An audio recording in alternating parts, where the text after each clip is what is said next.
I will not show my independence, and I will not be making my own decisions. In 2009, a bipartisan Congress created the Center for Tobacco Products at the FDA, and then the president signed us into law.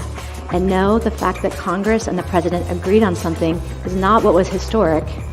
It was that for the first time ever, FDA, since the time we were established in 1906, we're really the gold standard agency to make sure that every product you put on or in your body is safe and effective. Bullshit. The FDA is expanding a recall of a popular blood pressure drug over concern it may contain an unwanted ingredient that can cause cancer. Tonight, for people on medication to treat high blood pressure, the Food and Drug Administration is recalling several drugs that contain an ingredient, valsartan. That drug includes an agent that could cause cancer. Pfizer recalls its popular anti-smoking drug Chantix over a possible cancer risk. The recall was secondary to some unknown quantities of a chemical called NMDA. We do know that it can cause direct liver injury. Now to the Food and Drug Administration and to questions of regulation. The salmonella outbreak and the major egg recall have raised questions once again about whether an agency charged with regulating drugs and food can adequately do its job. I can share that, at least from where FDA's perspective is, we would prefer to not have kids on the continuum of risk, if at all possible. But we recognize that's not possible because kids are kids, and there's many, many, many reasons why they choose to do different types of things. If we get asked a specific question by a teen, either a direct message to us or via social media about the relative harms of vaping versus cigarettes, we try to be as clear as possible that if your comparator is a cigarette, vaping is less harmful. As kids are incredibly smart. I'm sure both of these gentlemen, I'm sure, see that, and they have a crap detector a mile wide. We have not tried to tackle that directly in any of our proactive messaging, but when we get questions specifically in social or direct message, that's when we have that one-on-one dialogue. The FDA today calling it a dangerous epidemic. The FDA calls teen vaping an epidemic. Vaping is not as harmful as smoking. You suck!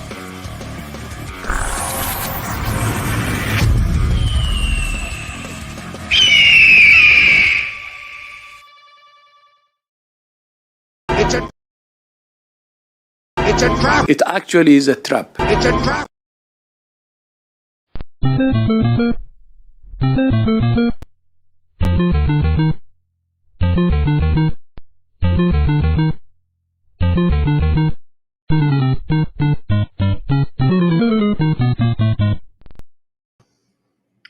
Well, that was faster than I thought it was. How the hell are you guys doing? I haven't been here for a week. Well, I've been here, but just not here with you for a whole week because I had knee surgery like 12 days ago. Wednesday, not last Wednesday, the Wednesday before.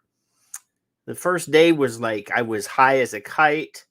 The doctor said, you're not restricted. You can walk. You can do anything you want. You just need to be careful. And I was hopped up on all the surgery drugs that first day. I was walking around like there was nothing wrong. I didn't notice that the next day I was in hell. The next day was bad. The day after that was bad. Then slowly but surely it's been getting better. So I went from crutches to no crutches, back to crutches and keeping an ice pack on it. And Vicodin is your friend. I'm just saying. Vicodin and nicotine, that's all I need. Oh, and caffeine. I need that too. So how the hell is everybody doing? I see there's a couple people here. There's Raj and Addie and Michael and Steve, who apparently is only excited to see Kevin coming back. Some other folks up here. Where are our girl? Toasty is here. Valerie is not. Mallory is not here. What did I say, Valerie? I am on Vicodin right now, so that's okay. But yes, I was running a few minutes late, and I was trying to clean an atomizer so that I'm gonna be trying to build a K-Fun while we are doing our show tonight. Because I'm not tired of my billet box, but try a little bit something different. But anyway, let's get Kevin. Let's get Kevin in here. He misses me, I'm sure. So did you go skiing already or dancing or? Oh, well, I mean, just the day of surgery, right? I'm unrestricted. Yeah, that day of the surgery, dude, they told me, I was feeling good. Like I didn't have any pain. They did wrap my knee up and everything, and they were like, "You're not going to want to drive for a few days." And I'm like, "I feel fine. Let me drive. I'll drive now. No problem." And they're like, this doctor's the one that did my surgery the last time, and it's the same. He has the same, like, I want to say, well-seasoned nurse who's like maybe your age. She's probably in her 70s, and she said, She looked at me and she goes, "You are not driving today." And I said, "Yes, ma'am." That's fucking right. Hey, I got the first F word in within 2 minutes. That's good. Well, but the intro was like 5 minutes long. So, we have the long intro so that we can get away with that. Well, because they know as soon as I come live that there's going to be some cursing. I've taken the sacrifice of one of our vape bands, but it's not working very well. There it is. And now I can point at that. You bastards! You can point at it.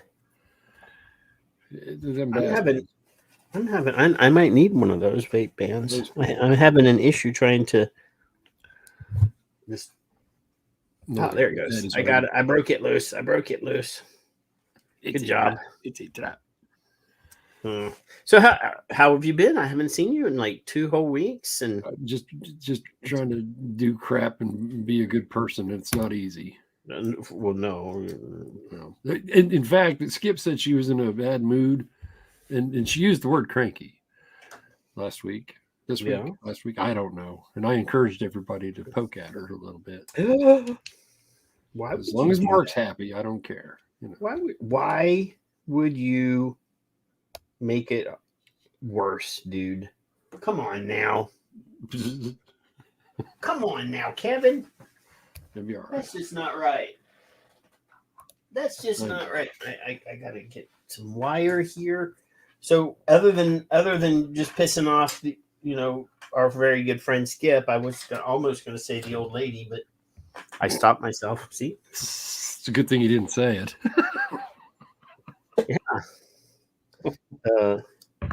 Yeah. That's it. You didn't have any fun not being around me for a week, or what? I didn't miss you. I got another computer. I rearranged my camera, so I'm a little back down to the earth a little bit. So I'm a little higher, I'm assuming. Yeah. Because it was up here, now it's down here.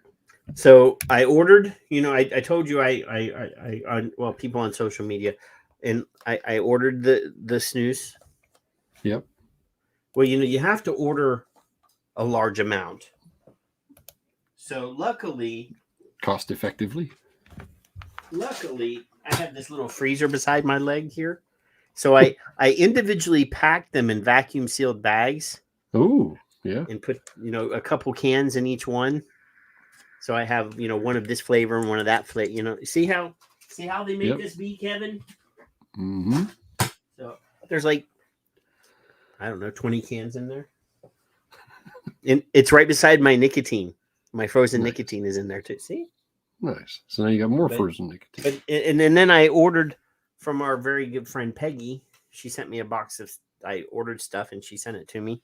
So I can't, at the time, I didn't know how long I was going to be off my feet. So I didn't know if I would be able to mix stuff or not. And, sometimes you get tired. You want to try something new. Who would have thought that people like things that taste different? So she sent me a bunch of stuff that I ordered. So that's one of the reasons why I'm sitting here building this atomizer while we're talking. There you go. Oh, did you?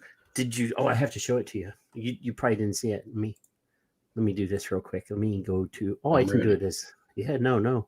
So I last time we did the show, I added a graphic for the for that title, right? For the bad toilet or whatever. I can't even remember what the name of the show was, but something about being in the toilet. I don't know. No, it was unfortunate toilet something. So this week, since we've been saying that we're going to add a like some sort of introduction for Peggy for the Vape Cats tweet or X of the week. So today I was sitting here. This is just temporary until I get it going even more. But I did add it to the title card of the show. So here, look at this. Let me it's adding. It's adding. Come on. There we go. Addie's here. There, look. Oh, you got the E-Cig kind of. Well, no, but look at the kitty cat. I like the kitty cat.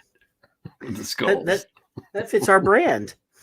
I like that. Yeah. Why not? Yeah. Skull, crossbones, cat. Yeah. Well, that's on point for us. That's our brand. We gotta, can't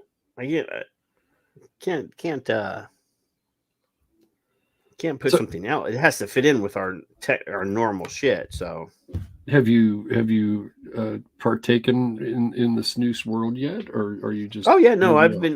The first 2 days, I didn't want to try to get up and refill tanks. How was your? Three of the ones. So this one here is General Snooze. It's called McMyra, and it's a Scotch whiskey tobacco. Okay. And this is what they call the normal, and then this one is the white, which is but it's a different brand. This is Islay whiskey, snooze, and then this is the dark portion of that. Now, were you vaping while using? No. Okay. I don't want to. Just curious. I was in the.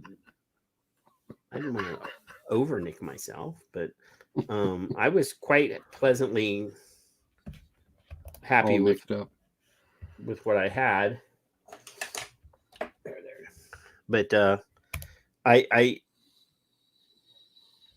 I don't know that I would want to do it, but you can do that for like 45 minutes. That's what 30 to 45 minutes, and the snooze is kind of worn out. Okay. Yeah, I've never done it, so curiosity. You can vape after that. But right now I'm tightening the coils here, Dave. But if it works, and it's less harm, then I'm all for it. I quite enjoyed it. There's a little initial sting, I guess is what you would call it. Little bite. A little, but I like that. That's like the chest, the throat hit and stuff. I liked that. Right.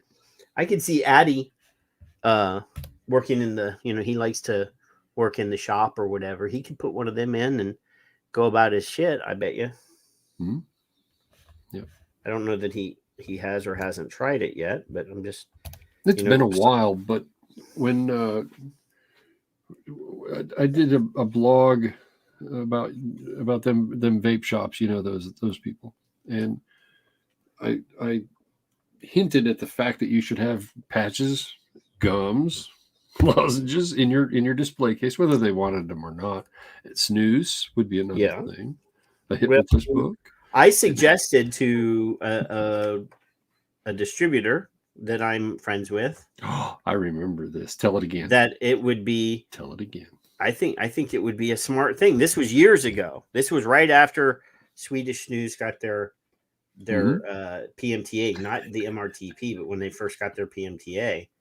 I said, "Yo, dude, that you should get that and put that in your store." He's like, "I have no interest in that." Blah, blah, blah, blah, blah. And I'm like, "Yo, man, that's product diversification that sticks on your theme instead of having all these guys going to CBD. Yeah. Which you damn well know FDA is going to fuck you up about. And eventually. Well.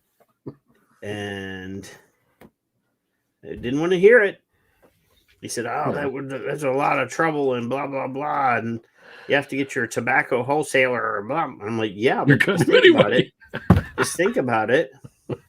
You're a tobacco product, so just think about it. You'll be the guy. You know, if you get in on the ground floor when Swedish Match first got their damn PMTA through. Yep. You could have. Yep. I mean, but I didn't even know all that. I was being an idiot. That was stupid. That's a horrible idea. Right. Well, of course you were stupid. It's a horrible idea. But if you're going to do less harm, always tell me I don't know what I'm talking about, dude. Do less harm. That's all. Do it all the way. Who cares? All the big vape advocate people, they're like, you need to control yourself. And was that the cool kids? Yeah. I wasn't in that crowd, I guess. You let your temper get you in trouble. Well, I'm still here, and most of them are gone. So, well, I just thought while we're on the subject that if that's what the intent is of a shop, then that should be part of the equation. That's all. Kevin, there's a lot now, and all the people that watch our show are in it for the right reason. Well, I believe that. But there are, I mean, why else would they be here on a fucking Friday night, Kev? But we love you either way. Steve, have you felt Steve's thumb yet?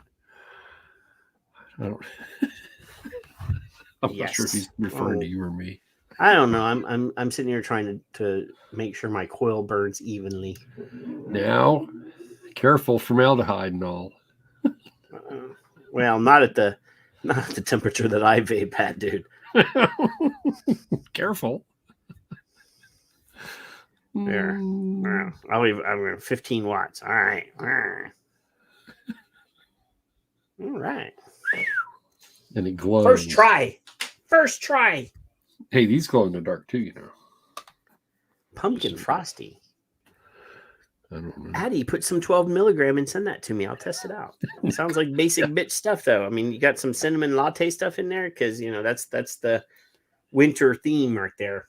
Yeah, Patrick. It's going to be time for all the winter basic bitch stuff to be coming out. Stop releasing nickel into the air. No, there's no nickel in this. This is Canthal. Well, you lost me then. No, I always point it that way, not that way. That way. Focus on it. It's a rough crowd tonight for you. I know. They're like, I can't wait to see Kevin. That one jerk said. Can't wait to see Kevin. Well, I don't know why all I do is point and fuck with you. That's the whole point of you being here. Well, yeah, pretty much. And see, I even use this kind of cotton. Everybody's like, oh, yeah. See, that's how old school I am.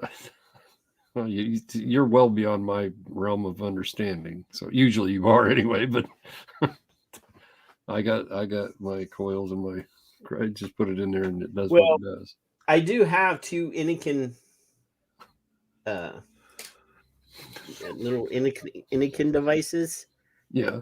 Peggy put in the box. Yeah. This one is limited edition. It's got a gold stripe. It's rose gold stripe. That's pretty. But I'm gonna put those to the side. I'll set those up after I do this one. Because I got like a whole bunch of tobaccos, like every tobacco she had that goes to 12. Yeah. I got those. Hydrate people. Just in case. And I did get like an orange something. Hydrate break. A little citrus here and there. But Steve's got me all hot and bothered now. Got me laughing. Beep. Hey, at least this time the pain medicine that they gave me didn't give me constipation for 5 days. Well, we're all better off knowing that. Yeah, that's one of the side effects from the other pain That medicine. one? So that's why he gave me the Vicodin this time. Yeah. Huh. And then I'm sitting here watching old reruns of House MD, the TV Yeah. show, and he's Yeah. popping Vicodin throughout the entire 10 years or so that show was on. One of the subplots was that he's popping Vicodin the whole thing, and my wife's like, "You are just like him." I never watched it. Well, because I have a bum leg, and he's addicted to Vicodin, and he's an And asshole. then you have a bum leg too? Yeah, that's what I'm saying. Yeah. Yeah. So that's Well, why you're just like my wife says that I'm just like House because he's a jerk and popping pills and limping. But okay. Oh, we've wasted like 22 minutes shooting the breeze, Kev. I gotta open. We gotta get some content going here. These people are gonna start running away. I'm tired. I'm cranky, and I'm not in the mood for your shit. Let's go. Now, not to be a jerk, Kev. Because I just said I was a jerk. Not to be a jerk. Somebody but did you see that Dianne Feinstein passed away at 90 years of age? I did not. She passed away. Well, let's have. No, forget that. Fuck that. Let's move on. I'm not gonna have a moment of silence, but I mean, she's 90 years old. That's. I did not know that, and I'm no better or worse for it, I guess. I mean, not to be 90 years old. That's a good run. Not that. I mean, pretty good, you can't ask for more than that. But she had already announced that she was running for re-election at 90. Well, that'll learn you, I guess. Well, that just shows, Kevin, that even at your age, you can still be productive. I know. I try. Even at your age. So here, did you know? Did I know? That let me get my pencil. E-cigs. I'm ready. And alcohol. E-cigs and alcohol. Yeah. Yeah. Okay. They're jointly assaulting your brain. No, they're not. Jointly. I don't drink. Well, people's brains. Well. So it says here, this is neuroscience.com, probing e-cig and alcohol's joint assault on the blood-brain barrier. Oh, now there's a barrier. I thought there was like a tube. No, there is a blood-brain barrier that prevents, certain things from not going into your brain. But anyway, e-cigs, popular among teens, have been linked to increased alcohol and drug consumption. Huh. E-cigs, only e-cigs. Apparently, there was never some sort of a joint assault between regular cigarettes and alcohol. No. But e-cigs are now linked to increased alcohol and drug consumption. Oh, look at that. Now, with NIH funding, researchers seek to understand the effects of combining e-cigarettes and alcohol on our brain's protective layer, the blood-brain barrier. This barrier, when impaired, can lead to neurological damage and cognitive decline.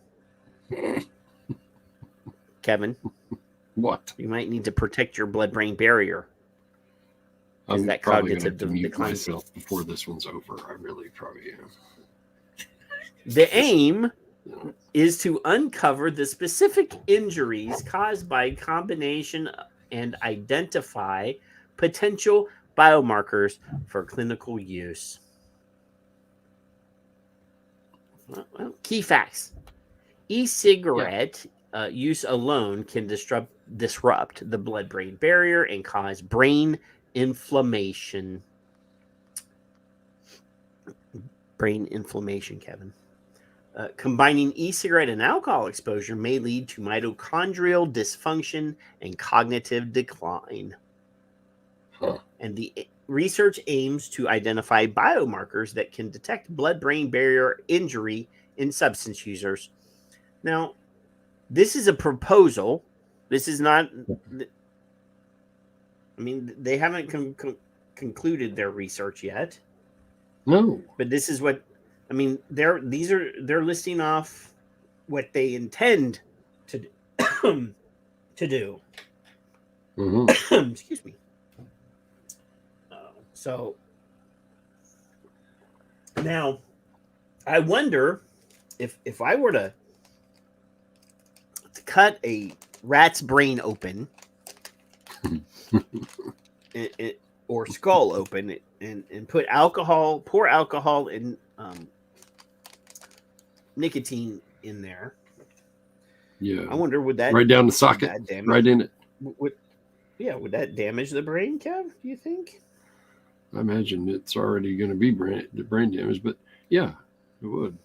I would think. Probably eat it up. Yeah. I don't know. We're going to have to apply for a grant, Kev. I want to apply for a grant. If there was some money put out, if this is what is it, neurological science? Yeah. So if it's a preconceived notion, then how are they saying e-cigarettes rather than nicotine or whatever other substance? Regular cigarettes, because right now it's trendy term for researchers to get their grant proposals approved if they're seeking to identify the damages There's an owl. of electronic I see an owl cigarettes, Kevin. perched. There's a perching owl over there, and Lord Badass, look at that. Huh? Look, Lord, I like people that have bad asses. Like, as long as they're not fat asses, because I already have one of those. I don't need, But so yes, this sounds like a very one-sided. We're gonna find out about this. I mean, yes, all researchers when applying for grants, they have to. I mean, to do science, you hypothesize. Right. You create a research question, a hypothesis, and a null hypothesis. That's the beginning part of the research. But they're already saying that they're identifying potential markers, of harm. So they're already putting their money on the fact that they can find some sort of harm. Well, the key fact says e-cigarette use alone can disrupt brain barrier and cause brain inflammation. So they've already got a fact. That's not up for debate. That's not what they're looking for. And then if you combine that, which already does it, with alcohol, it may lead to this other bullshit. And then it aims to identify biomarkers that can detect blood-brain barrier injury. So they assume it's already being done with both. You can't tell me that this research has not already been done. You can't tell me that they've never researched brain damage from alcohol and brain damage from nicotine or smoking. Well, if you look at some of the paid ladies, you probably could already have that. This is just a publish or perish sort of thing for academia. That is a real reality for people in academia, is that they, unless they already have tenure, they have to publish or, they lose their status. So, this is just one of those things where, well, we got to do research, and this is currently the thing that a lot of people are worried and concerned and stuff about. So let's research that. Yeah. So, yeah. Oh, preconceived conclusions piss me off. That's all. Well, every experiment starts out with some sort of preconception, some sort of hypothesis. They think this is what's going to happen. So, but they've already written their conclusion before they did the research. I have orange sticky bun. Yeah. I'm sorry about your buns. Italian cafe latte with vanilla bean and light cream. No thank you. This is just sweet tobacco from Gentleman's Draw. Yeah. I'm just, which might or possibly be good. Oh, this is a pistachio tobacco.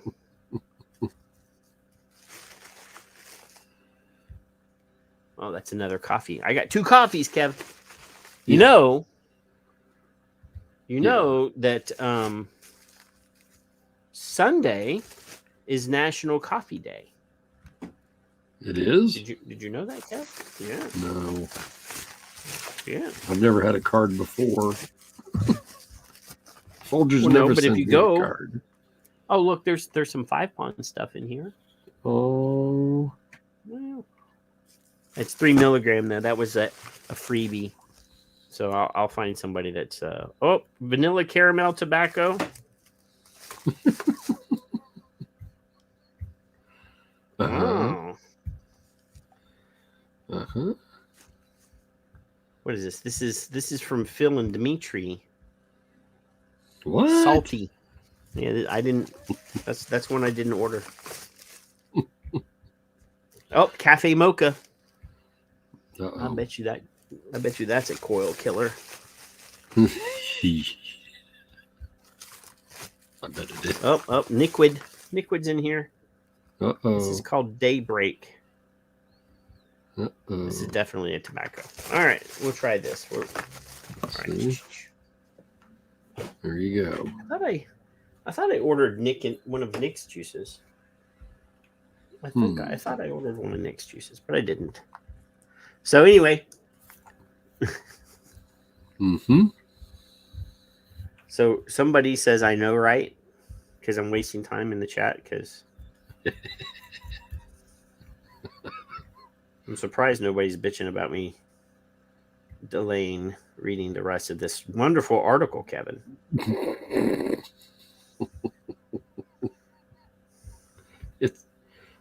It's blah blah blah blah, and then bullshit story, and then blah blah blah. Pretty near that covered it, almost all of it. But we got more money coming, so more research is needed. Yeah. Oh, okay. So anyway, now with the new funding from so they've gotten their funding from the National Institute of Alcohol Abuse and Alcoholism, and the NIH. Researchers at Lewis Katz School of Medicine at Temple University hope to cast light on the impact of combining alcohol and e-cigarette use on the blood-brain barrier. Kevin, all they have to do is watch my show.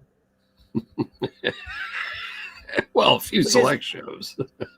Well, there's a lot of times I'm not drinking at the levels that Fig and I used to, for sure. But I still have a beer here and there on the show. And you can. You're able. Because you're I'm old a enough. grown-up adult motherfucker. Not as old as you, but I am old enough. Correct. All I know is you should be allowed to pretty well do what you want to do when you want to do it. Doesn't matter if you're alive or on display. Well, if I'm dead, Kevin, I'm doing whatever the fuck I want. There you go. See. There you go. All right. So they've already received their funding, Kev. Well, sure, of course. And somebody said, "But this sounds like a great idea. Send him a check." No, hey, if they'll give me a grant, I will conduct this show every Friday night. Yeah. And we will record all of our results live. Right. There will be several participants in the chat room who will be drinking. Okay. And me and Kevin will be the observer. I can observe. I'm good at that. You'll be our.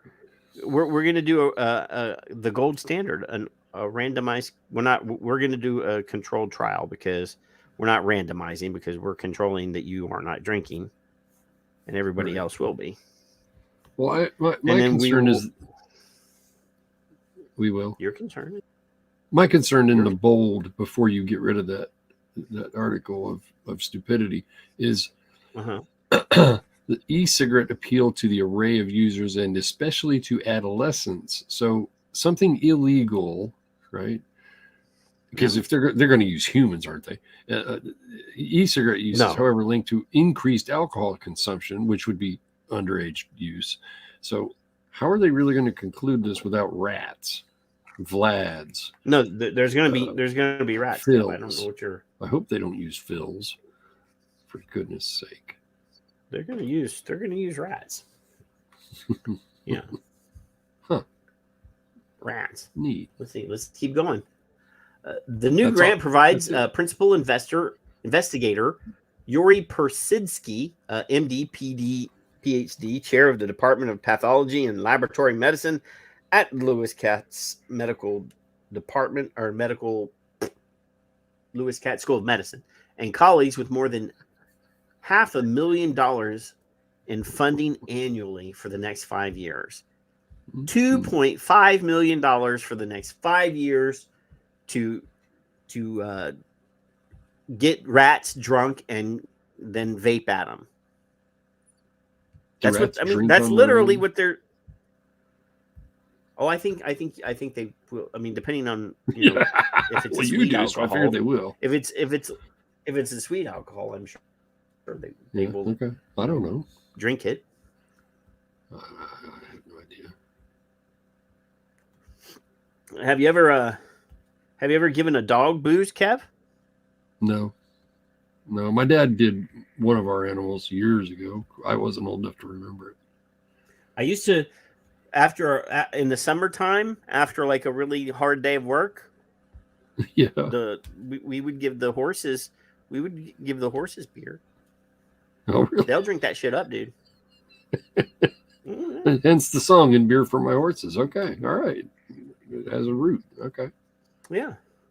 All right. Yep. So, clinical studies in human volunteer suggest that e-cigarettes alone negatively impact microvessels in the brains and increase levels of inflammatory factors in the blood. With our new funding from NIAAA, we plan to identify and better understand the factors and mechanisms behind these events, which could have adverse effects on brain function. The blood-brain barrier normally is highly selective, allowing only some molecules to enter the central nervous system and preventing the entry of many others.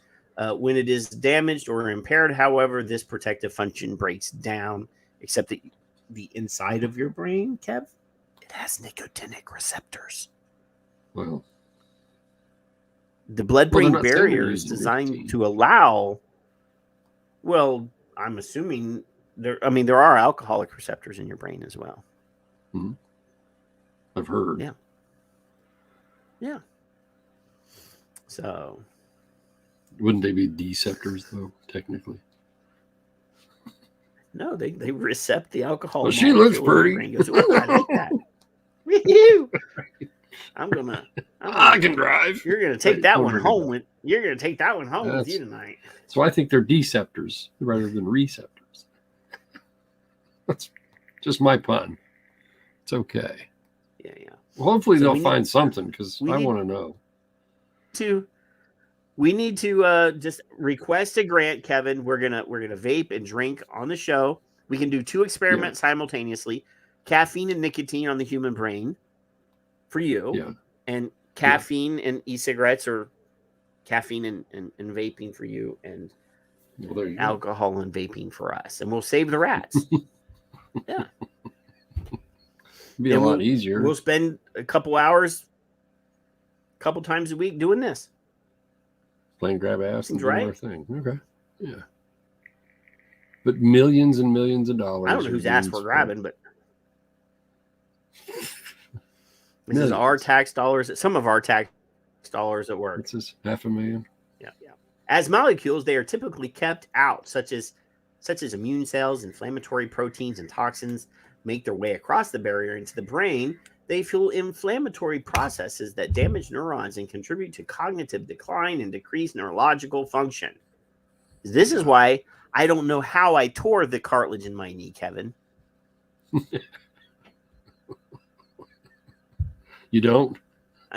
My cognition must have failed me to remember when I fell or damaged my cartilage, because it's what's called when you were drinking handle tear. Could be. Now, if they give us $100,000 grant, Kevin, we can buy Grandpappy. We can buy really good whiskey, Pappy Van Winkle. Yeah. And why we'll not? buy you, I think you like, Folger's Choice or whatever. I like Folgers, just plain old regular classic Folgers. I'm not a fancy I man. thought you liked the one with the crystals. I thought you liked the one with the crystals in it. No, I will drink instant in a pinch or when I'm traveling. They get them Fill little it to the shaky rim packet things. with brim. You remember that? I do remember Brim that. coffee. And Kava coffee. I bet. There may be Michael. I don't know if Michael's old enough to remember that or not. That was an East Coast thing, I think, though. Kava. Kava. Kevin's crystals. Come on. That's a whole different van, Steve. Kevin's crystals. That's Crystal the something. Well, that's the blue, the crystal meth. I guess my only question for this piece of shit article that you've shared with us first out of the gate, you're welcome for the rest of you, is that if they're going to give them whiskey or alcohol, let's say it's alcohol, what kind of alcohol? Is it Mad Dog or is it top shelf? I guess that would probably also make a difference, wouldn't it? Look at him. Look at him. I'm swatting at a gnat. Lord Badass wants me to debunk a video. Well, we just debunked the article, so why not? It ain't even happened yet, and we already debunked it. Yeah. Well, I'm sure we can. He's trying to. It's probably some sort of porn video. He's trying to get me to show on screen. They don't know the Daily possible. Mail. Well, it might already be in. There's a video in the show. There's a couple videos in the show notes tonight. Vapes 95% safer than cigarettes. Messaging backfired from the BBC News. Of course it did. This is from Hugh Kim and Lucy Watkinson. Yeah, of course it is. The message that vaping is 95% safer than smoking has backfired, encouraging some children to vape, says top health expert. Dr. Mike McKean treats children with lung conditions and is vice president for policy at the Royal College of Pediatricians and Child Health. You spelled that wrong. No, that's how the Brits spelled pediatrician. Oh my goodness! They do spell somebody some get words on them. different, like color and gray. Yeah. They add that they changed. It's unnecessary. Listen to the Americans. You may have invented the language, but we perfected it. Thank you very much. Well, that's pediatrics, not pediatrics. Well, they have a weird accent. They talk funny. They talk funny. Yeah. He says the 2015 public messaging should have been clearer. Vapes are only for adults addicted to cigarettes. That's right. Now, say that again. Vapes are only for adults addicted to cigarettes. But what about kids that are addicted But what to about cigarettes? the kids that are addicted to cigarettes? Or the adult that says, I want to try a cigarette, but it's going to kill me, so maybe I'll try vaping instead. But what do we do with the kids that are smoking, Patrick? We just let them smoke? Oh, no, they got to smoke until they're 21. 21. Yeah, right. We gotta. I'm just trying to check. We just got to encourage the black market to continue, Kevin. Well, Oklahoma is going to have a really nice black market starting next week, Kev. And you said something that slipped right past. Probably. Well, I don't know if it was all of us, but most people would have caught this. What do we do with somebody who wants to smoke and instead would rather vape? What do we do? Fuck them. It's not for them. It's only for us people that used to smoke. When you say, and it's a lot less likely now to have an uproar, never smoker who wants to try vaping. It was, and I know you remember, we can't have any of that. No, well, it happens. I mean, part of the application, part of the PMTA process, Kevin, is you have to show that your product doesn't initiate new use, which is impossible. It is impossible. There's no fucking reason you could even pretend to say that. Ever. For any product. It is not psychologically possible. It is not, if you study human nature in any way, shape, or form. it is not going to be possible. When Christopher Columbus came to America and the Native Americans said, hey, we have this thing we grow here, we dry it, we roll it up and smoke it. And he tried it and he said, I'm taking this home with me. Yeah, I like this. This is kind of neat. That's all it was. He was a never a user, if you will. At that Nobody point. smoked in Europe. Nobody ever heard of it. Smoked in Europe, not tobacco, until Christopher Columbus came across the ocean blue and found America. Well, actually, faster. Hispaniola was where he landed, which is now Cuba. Yeah. Is that right? Is it Cuba or Puerto Rico? Anyway, landed in the Caribbean. But they named the place that they landed Hispaniola. And we all know that the tobacco grown in Cuba is pretty good. Pretty good stuff. So, yes, it's all Christopher Columbus's fault that all the big tobacco companies ever happened. And since 1492, it's been 600 years that tobacco has been around. It's going to be around for another 600 more, Kevin. Right. Yes. At least. Yes. So anyway, it's not going away. Evidence on the possible health risks of vaping is still being gathered. In an interview with BBC, Dr. Keene said, vaping is not for children and young people. In fact, it could be very bad for you, although he stresses that it is not making lots of kids very sick and serious complications are very rare. I added the word very because they are very rare. Not just rare, like very, very, very, very, very rare. How many contradictions will there be in the total of this article? Continue if you must. Vaping is a tool for adults who are addicted to cigarettes or who potentially could be. You see, again, when they try to limit human beings, you can't. I don't care how proper and British you are or, whatever. It's not. It's impossible. Wait a minute. I'll get mine. It's fucking possible to predict. Well, not even predict, but when you tell people, numpties. I'm sure this is not only an American attitude.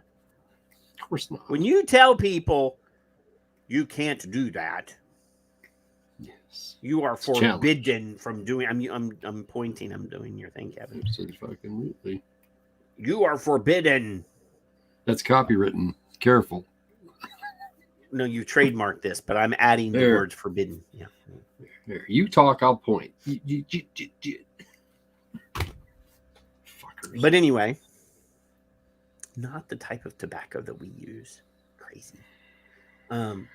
Anyway, people are going to do the thing that you tell them they can't do. I mean, especially us Americans. Well, yeah. Especially Americans. We're a bunch of nutties. And the Aussies, they're fucking criminals. So they they're like us. We didn't get caught. They got caught. And then when we did get caught, we just kicked the British out. But they still got British people on their money. That's right. But anyway, you tell people they can't do something that's forbidden. You tell a kid this is not for you. Correct. Mixed messaging. Grow up. Well, don't do that. Don't do that. Kevin, when you were a kid, you were a kid, if your parents said, Kev, hey, Kev, don't do this. You're not allowed to do this. Between the ass beatings I was getting for doing it and the ones that I was going to get for, you mean, is that this is against? You can't do this. This is against the rules. I did hear a lot of this. Well, if your friend jumps off a bridge, would you? Well, probably. Kind of. Yeah, probably. Yeah. Well, because, This is why my legs are all fucked up, Kevin. This is why I can't, There you go. There you go. When I was a kid, I used to say this all the time. Hey, y'all, watch this.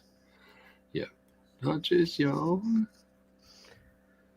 Hold my beer. Because I've had this discussion. I don't know if it was you, but I've had this discussion. We tell children, grow up, act like an adult.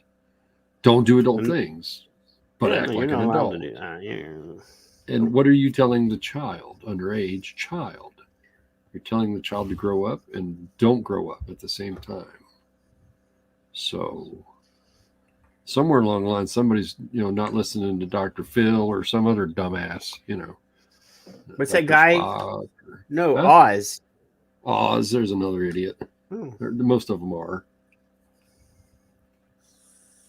There may be good points within, but I don't know. I'm going to try this now, Kevin. Probably like the show. What? You ready? You can do it. Oh, there you go. There you go. Oh. You like that? That's actually pretty chocolatey coffee. Cafe mocha. People don't like flavors, Patrick. She even sent me refills, or not refills, but new things for my Cigalite that I love so much. Ah, there you go. I'm not going to set that one up. I'll do that one later. Yep. I'll stick with what I got. I'm good. It's okay. Well, this is a newer Inikin device that I've never seen before. It even comes with a pocket. See, this is a cap so that you can put it in your pocket and not get lint in it. That's kind of cool. As long as it doesn't explode in your pocket.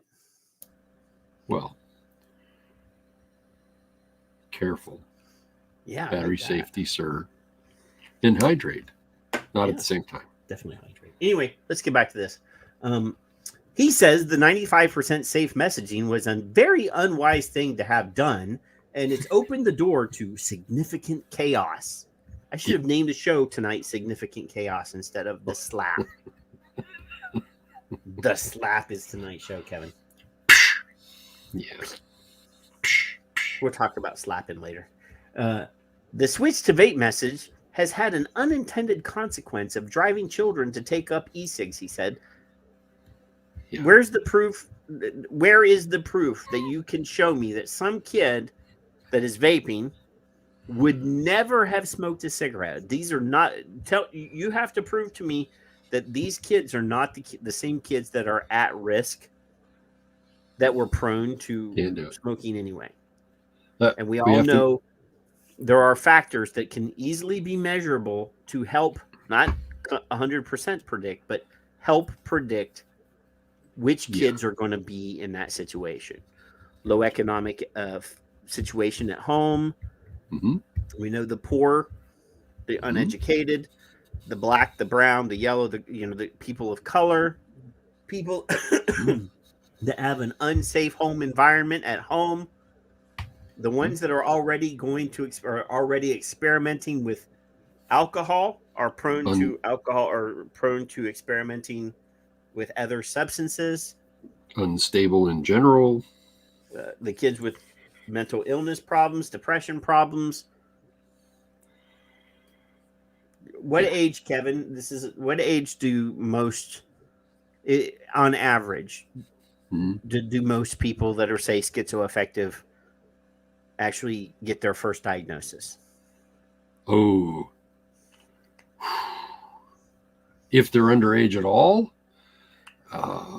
I'd say 16 or 17. Yeah. They're still minors, though, right? That's my guess. Yeah. And some can probably hide it well into their 20s, I would think. But I would think 16 or 17. All these kids that are ADHD, that are on ADHD meds, that are already fucking with their brain chemistry already. Oh yeah, it's already fucked up. Hey, I gotta highlight Bastard's beer trait, because I like that term. I've seen you and Fig lose your minds over beer trading. I made you golf. Shucks. Beer trait. I like that. Michelle. There are many children, young people who have taken up vaping, who never intended to smoke, or who are now likely addicted to vaping. And it's absolutely shocking that we've allowed that to happen. Yes. So I've been never intended to smoke. That bullshit.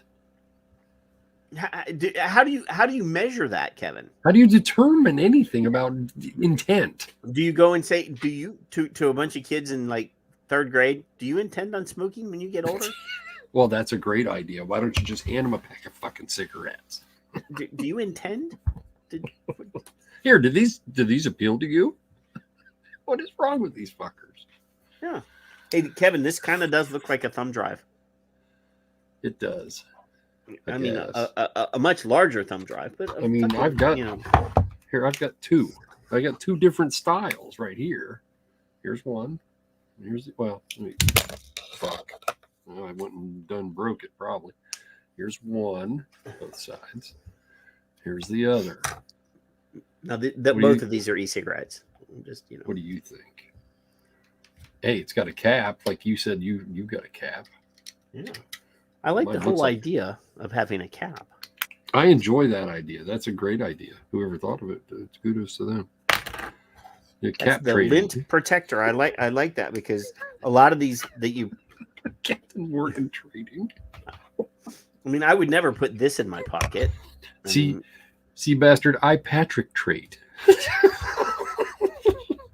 I'm titrating right now. I bet you are. I've been titrating since 2016. Let me put this in a different way. I never had any inkling of intent of either of my now adult children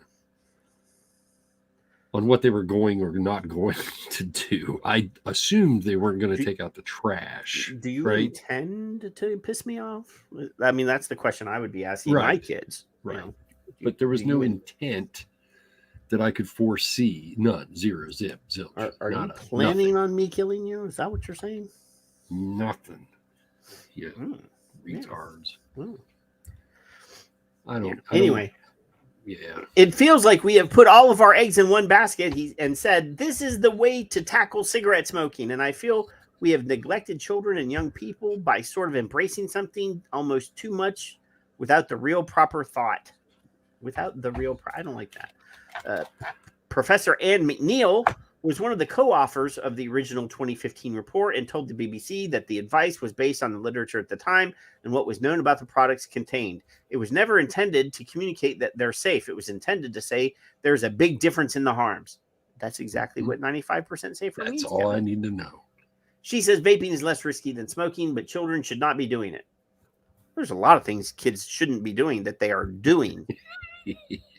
There are a lot of things that adults are doing to children that they should not be doing, Kevin. Well, that's true. The slap. Or it's coming. 2 weeks ago, the caning. More than enough, bastard. More than enough. The caning, yes. It's escalating. Of course. Have you noticed? Not to go from here to a different topic and back, but we could go weeks or months without having one of these child abuse stories hit the newsstands or hit. I'd prefer it. Our Twitter feeds, but now they're every week. There's a new one, and I'm not. I feel bad because they started here in the United States and Canada, the 51st state.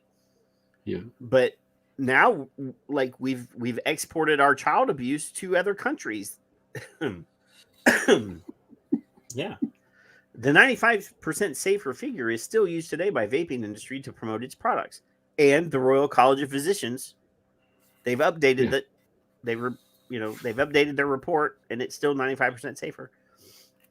Doctors, public health experts, cancer charities, and governments in the UK all agree that based on the current evidence, e-cigarettes carry a fraction of the risk of cigarettes. Mm-hmm. The latest UK update on vaping and health published in 2022 says, in the short and medium term, vaping poses a small fraction of the risk of smoking. Vaping is not risk-free, particularly for people who have never smoked. Long-term effects of vaping are still unknown and need studying. Kevin and I are here at any time if you need us to answer questions about the long-term risks. I mean, I've been smoking or vaping for. I'll take any kind of piss test you give me. I don't know. I don't do blood tests. You can take pictures of my lungs. You can do anything. Yeah, they can do that. I'd allow that. I will allow that.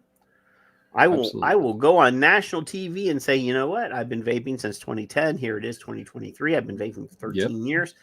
Look how pretty my lungs look on the X-ray. I don't know how mine look. Just go do it and let's see. Let's find out. I haven't had a cold. I haven't had bronchitis. I did have colds. Influenza A, 4 years ago, and I didn't have any respiratory symptoms at all. I just had a horrible fever that would come. I didn't, like I said, I didn't have a cough, didn't have a sneeze. Water was just coming out of me, and then I would shiver for an hour, and then water would come out because I was just going up and down. My temperature was, but never any respiratory problems.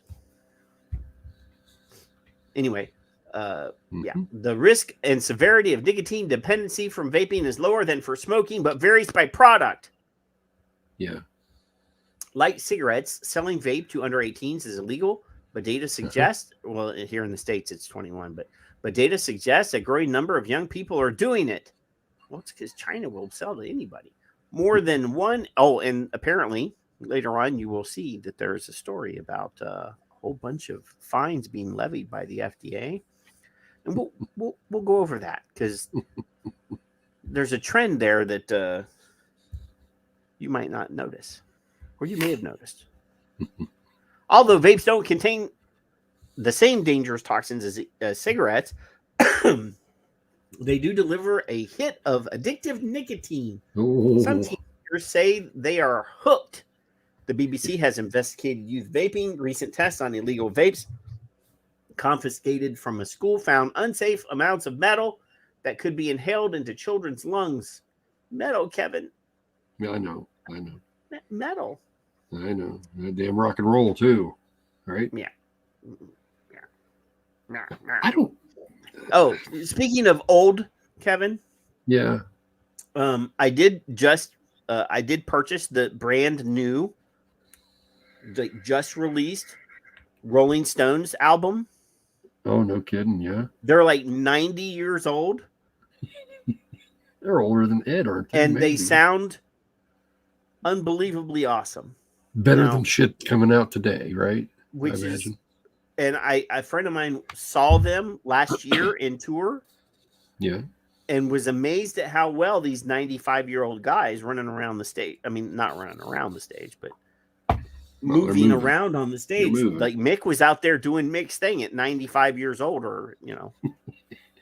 I think they're in their 80s. You can't tell me. 70s? Yeah, they're in their 80s. You cannot tell me all of the shit that they put inside of their bodies since like the 1960s. Well, Keith all by himself. I mean, did like 30 people's worth of shit. I'm just saying. I guess. The massive amounts. I mean, there's, even if it's not drugs, I mean, the massive amount of smoking and drinking. Keith Richards still smokes. Like, he still goes, he still smokes. Every picture you see him, he's got a cigarette hanging in his mouth. Yeah. And he's still there. Like, oh my goodness. Still there. But what was their intent? Was that their intent to do those drugs all those years? I think. Hey, look at that. You know, Bastard says they get a lot of help from good session musicians. That's possible. That's true. They may have a backing band. But Keith sounds better on this album than he did the last two albums before. Oh, wow. So I'm like, wow, he sounds good. He must have had some vocal coaching or something to maintain. Because I just saw that Aerosmith had to cancel a bunch of shows on their tour because their singer blew out his voice and apparently hurt his throat. And they're canceling a whole bunch of shows. But anyway, yeah. Mm-hmm. Ian says he found a 13-year-old son smoking vapes and was horrified. He's addicted to vaping, and the more I look into it, the more I realize he is not alone. I asked him why he does it, and he says because it gives him a buzz, and that's how these addictions start. A buzz, Kev?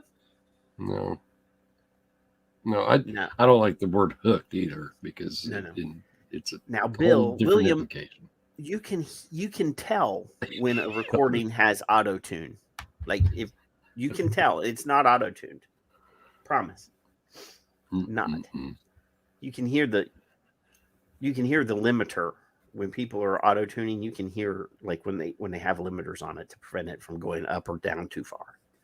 Yeah, no, it's not auto tuned. Anyway, the buzz, Kev. Who in here gets a buzz? Who in here is vaping for the buzz? Who in here is hooked? I'm aspirating over here for the buzz. Who's hooked?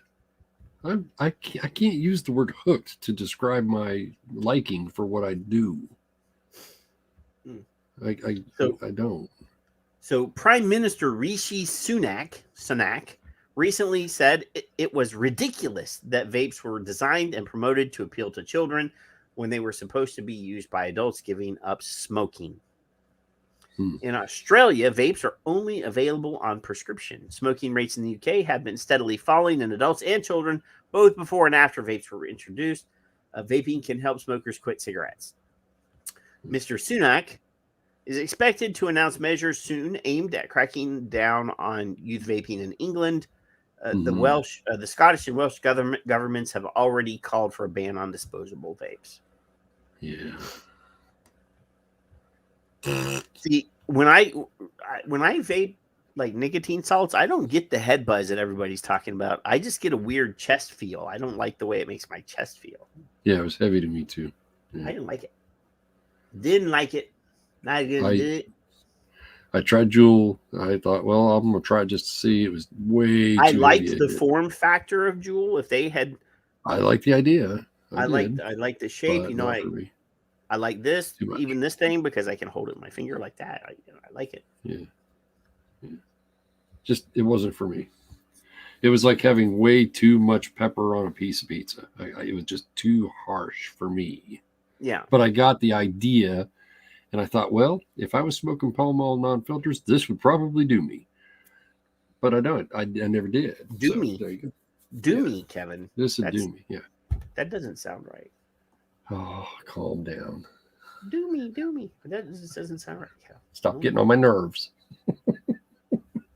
I'm concerned. I'm Patrick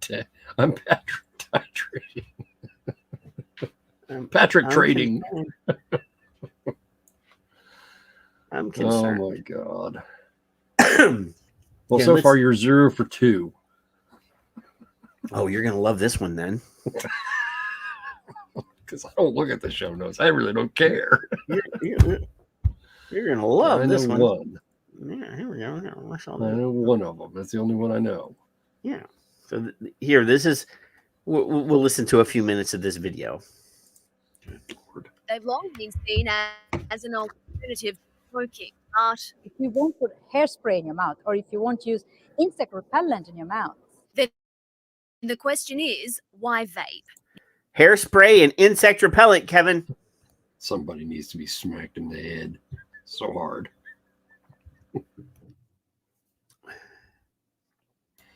Yeah. If you want Why to. you want to make me growl? If you want to. This is Australia. They're supposed to be smart.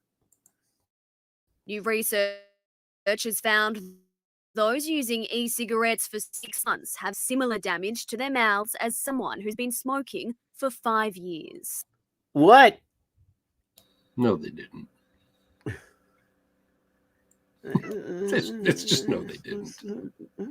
You can repeat it. That's no, false. The question is, why vape? New research has found those. I'm just confused here because my dentist says my mouth is better now than it's ever been before. I swear it was Michael. Somebody just said those that on using Twitter e-cigarettes like a day ago. for 6 months have similar damage to their mouths as someone. What? That their dentist says that their teeth are better now than they ever have been before? It was like a 10-year span. Mine are. My dentist. I can't remember. I don't know for sure if it was. Well, I've been vaping for 13 years, but when I was a smoker, I didn't go to the dentist very much. You're I didn't have dental insurance either, but now I do. You're just But grasping at straws. They're always very happy with my teeth. They say, "Oh, my wife doesn't smoke, doesn't vape. She got a cavity." I made fun of that. I was like, "Woman, probably." My teeth are 10 years older than yours. Look." And I don't have any cavities.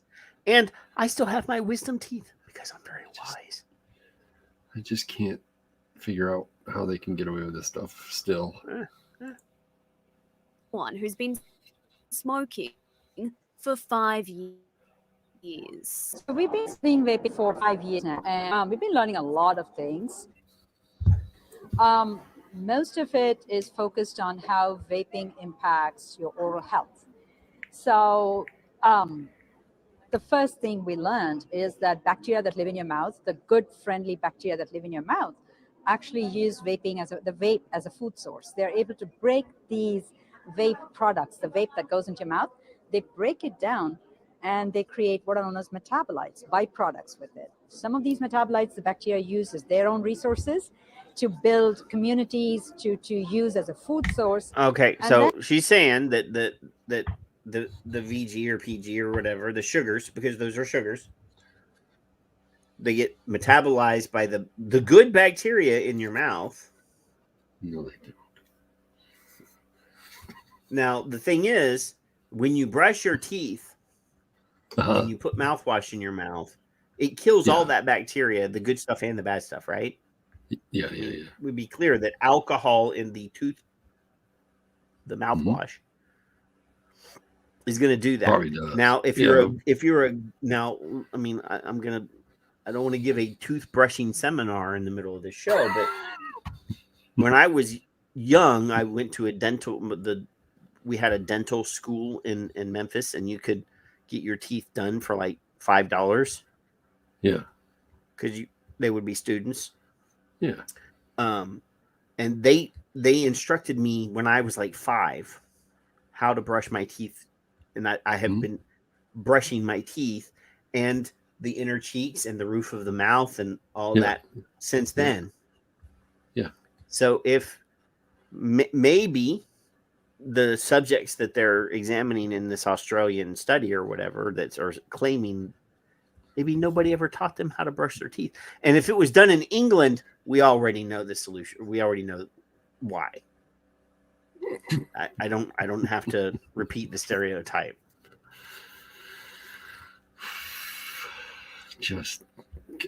And some other of these metabolites have reactions in your body.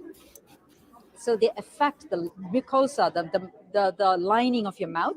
They affect that and how your immune system reacts to it.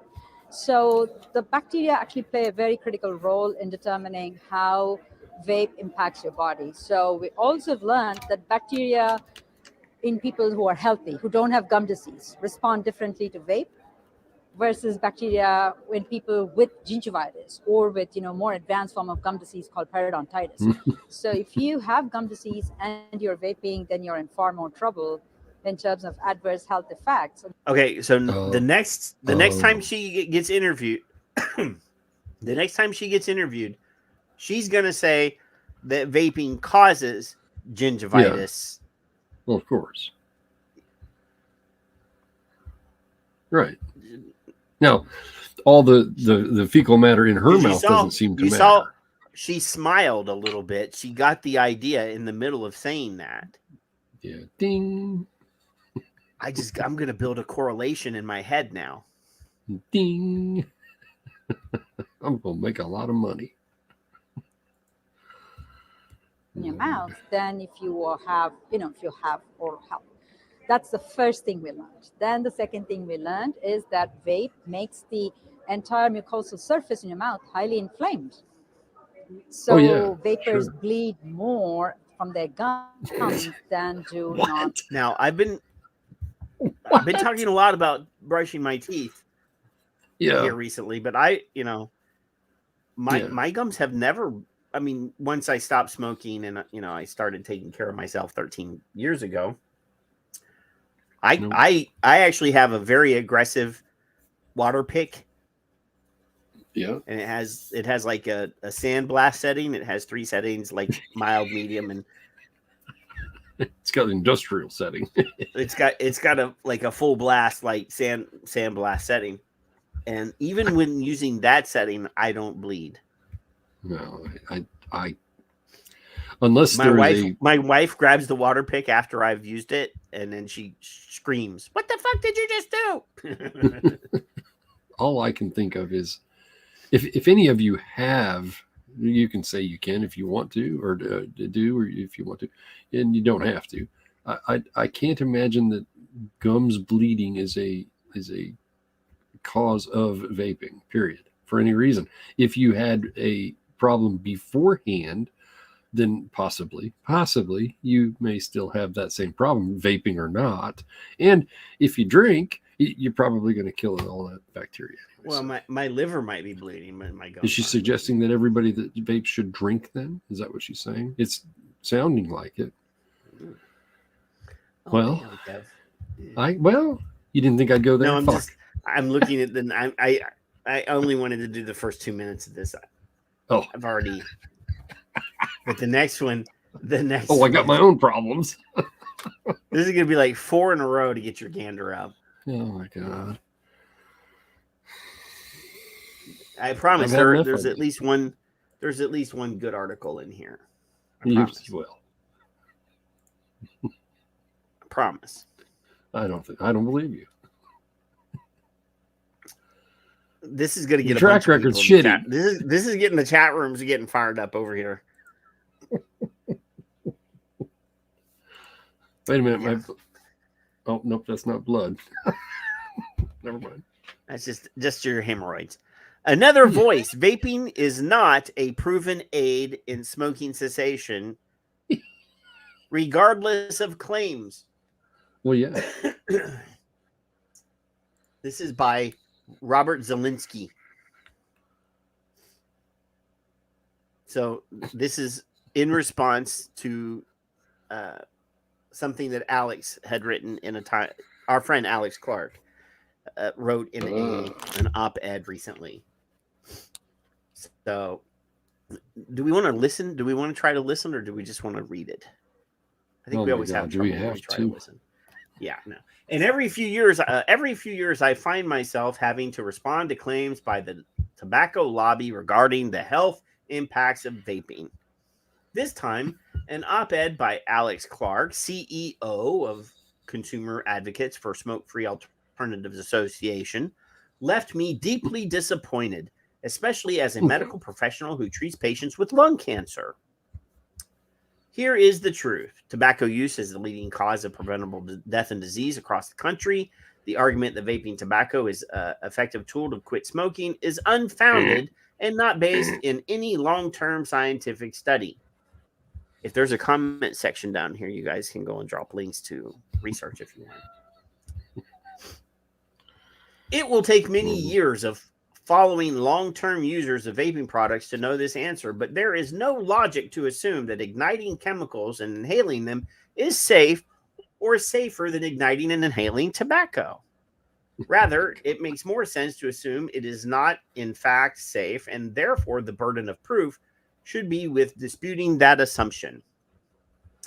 New York and other states have worked to remove flavored e-cigarette products from the market. Flavored tobacco products have been used by the tobacco industry for years to attract and initiate children and teens to tobacco use. These efforts are vital in addressing the youth e-cigarette epidemic and must include mint and menthol, as 64% of youth report using mint and menthol e-cigarettes. In fact, according to the 2022 National Youth Tobacco Survey, flavored tobacco products are being used by more than 85% of current users, including fruits, sweets, and mint. The youth vaping epidemic, which seems to be growing by the day, has broader implications for generational tobacco use. In fact, the National Academy of Medicine concluded that there is substantial evidence that youth who use e-cigarettes are more likely to use traditional tobacco products, including cigarettes. Where?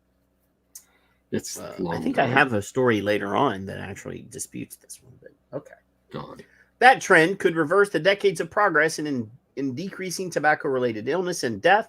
There's also an economic impact to this, given that healthcare costs due to smoking in New York State alone total is nearly $10 billion annually. That's half the size of the illegal cigarette market in New York City alone. Yep. Yep. Imagine what the cost will be if the number of people vaping, especially the high number who go onto regular cigarettes, continues to increase. As a doctor who treats lung cancer patients daily, I take the issue of tobacco use to heart. I'm happy, even proud of Mr. Clark for quitting. Where's it? I lost my. Even proud for quitting traditional cigarettes, as it was not an easy feat. But the view that more tobacco-laced tobacco products or nicotine-laced tobacco products is the answer to a problem caused by nicotine-laced tobacco products is simply short-sighted. Further, the misinformation on the benefits and dangers of e-cigarette use being presented by industry representatives is dangerous for public health. Well, first of all, he's not industry representative. Second of all, fuck off. He obviously doesn't know how to word this correctly, so he words it any way he likes. Yeah. There's multiple issues with this op-ed. Multiple. Oh shit. What? I just said, oh shit. I was just looking at what the next thing is. So where exactly? I've got a box of matches here, Patrick. Now, if you could get Dr. Fucktard on the show, I'll take my matches and I will light this to see if I can smoke this, because I can't for the life of me figure out where I could ignite it. I don't know,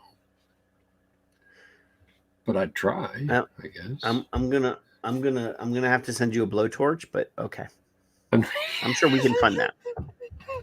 I mean, if I stuck this in the oven, I don't think it would ignite. Well, we're gonna have to remove the battery because it is volatile and it will explode. Right. So we don't want to do that. We have to take the battery. But is nicotine even flammable? I don't know. Well, there are. I mean, at certain temperatures, everything's flammable. Well, yeah, eventually, everything can burn. But I mean, water will not catch on fire, but it will. It will burn. Boil. Yeah, it'll boil. So how it'll become steam? Anyway, I guess that's a moot point, isn't it? Moot. Maybe. Moot point. What? Moot. Maybe if Dr. Fucktard would like to come on the show, just allow that, would you? Got my matches right here, just in case. Moot point, Kevin. How do you say library? How do I say library? Yeah. Library. Just like I did. Library. Why? Yeah. Well, there's another guy that I know that he said library. And I'm a hillbilly from West Virginia, and I don't even say library. Well, hey, stop picking on hill rats. And I went to high school in Mississippi. Well, library. I don't say library. That book place. Long day of this year seems to the treatment for all. Here's case Avery Kanowski. Every year, September 25th is recognized as World Lung Day, a time to raise awareness about respiratory health. I just had one of those, Kevin. But you did. I didn't have a chest X-ray. I did have a knee X-ray, but I did have an MRI. That was annoying. They give you headphones to listen to music, but they told you not to move, and they don't put them on good, and they don't have the volume turned up. So it's just like you put these things on my head for no reason, because I can still hear that kabang, kabang, kabang, kabang, kabang, kabang. Janice gets oxygen. Respiratory health. Yeah, I don't like them. Access to screening and prevention. Now, this is Christus Trinity Clinic. Now, this is not the hospital that my wife works in, but the hospital that my wife works in is a Christus hospital. They used to be a Catholic nonprofit hospital system, but now they are no longer. They are very much for profit. Over his left shoulder, it says trust. So I guess we should. No. and adequate treatment. Dr. Suman Sinha, Chief of Pulmonary Medicine at Christus Trinity Clinic, says the key is prevention. Today, that means understanding the dangers of vaping and e-cigarettes, especially to teenagers. It's a gateway to nicotine use. So if you start early, the likelihood of you becoming addicted to nicotine and vaping and smoking lifelong is much more serious. A teen ambassador with Say What, a Texas school safety center program, also hopes to educate people her age about the dangers of adopting bad habits from a young age. At times, they just don't stop and they're just addicted to the product. High school students notice that their peers are. Now, there are certain habits that we develop as teenagers that continue until for a very long time. They told us not to do that, and we still do that. Mm-hmm. That's exposed to vaping, maybe leading them to think it's normal. Kids, they've grown up around it. It's family pressure, it's peer pressure. They see their moms, their dads, their grandparents. According to Texas Health and Human Services, an estimated 5,700 young people start vaping every day. My school is doing the best they can by implying these. We have a story later on from a school principal in Atlanta, Kevin. I don't want to. 5,700. It's going to make you laugh. New rules and vape detectors all over the school. Hoping that sooner rather than later, people recognize the serious short-term and lasting dangers of smoking. Consequences of vaping that can be very dangerous for your lungs. There's 4 known diseases that have been identified. What? 4 known diseases? I no challenge him. I challenge name 4. Okay. Divide from vaping. By learning and taking care of your lungs one breath at a time. Avery Klinowski, KETK News. Listen. 4 known to 4. What? Those are creepy. Well, listen. Right? He, one of the idiots said 5,700 kids a day. That's 2,805,000. No, wait a minute. I don't know. 20. No, it's 2,080,500. Now, how long will it be before you run out of kids? Well, we got 25 million kids in school. Yeah. Eventually. We're going to run out of kids again. We've done this before. We've done this math, and it's always different. I must have been on drugs when I was picking out all these articles, Kevin. That's your theory. I was. I still am right now. It's going to wear off. Well, your wife let you live, so I'm glad. I'm glad to see you're still alive and kicking. Because she went to work, dude. She was like, "Do I really have to take the day off the day that you're having surgery?" And I'm like, "Yeah, I can't drive." I can't drive. Okay. There's Uber.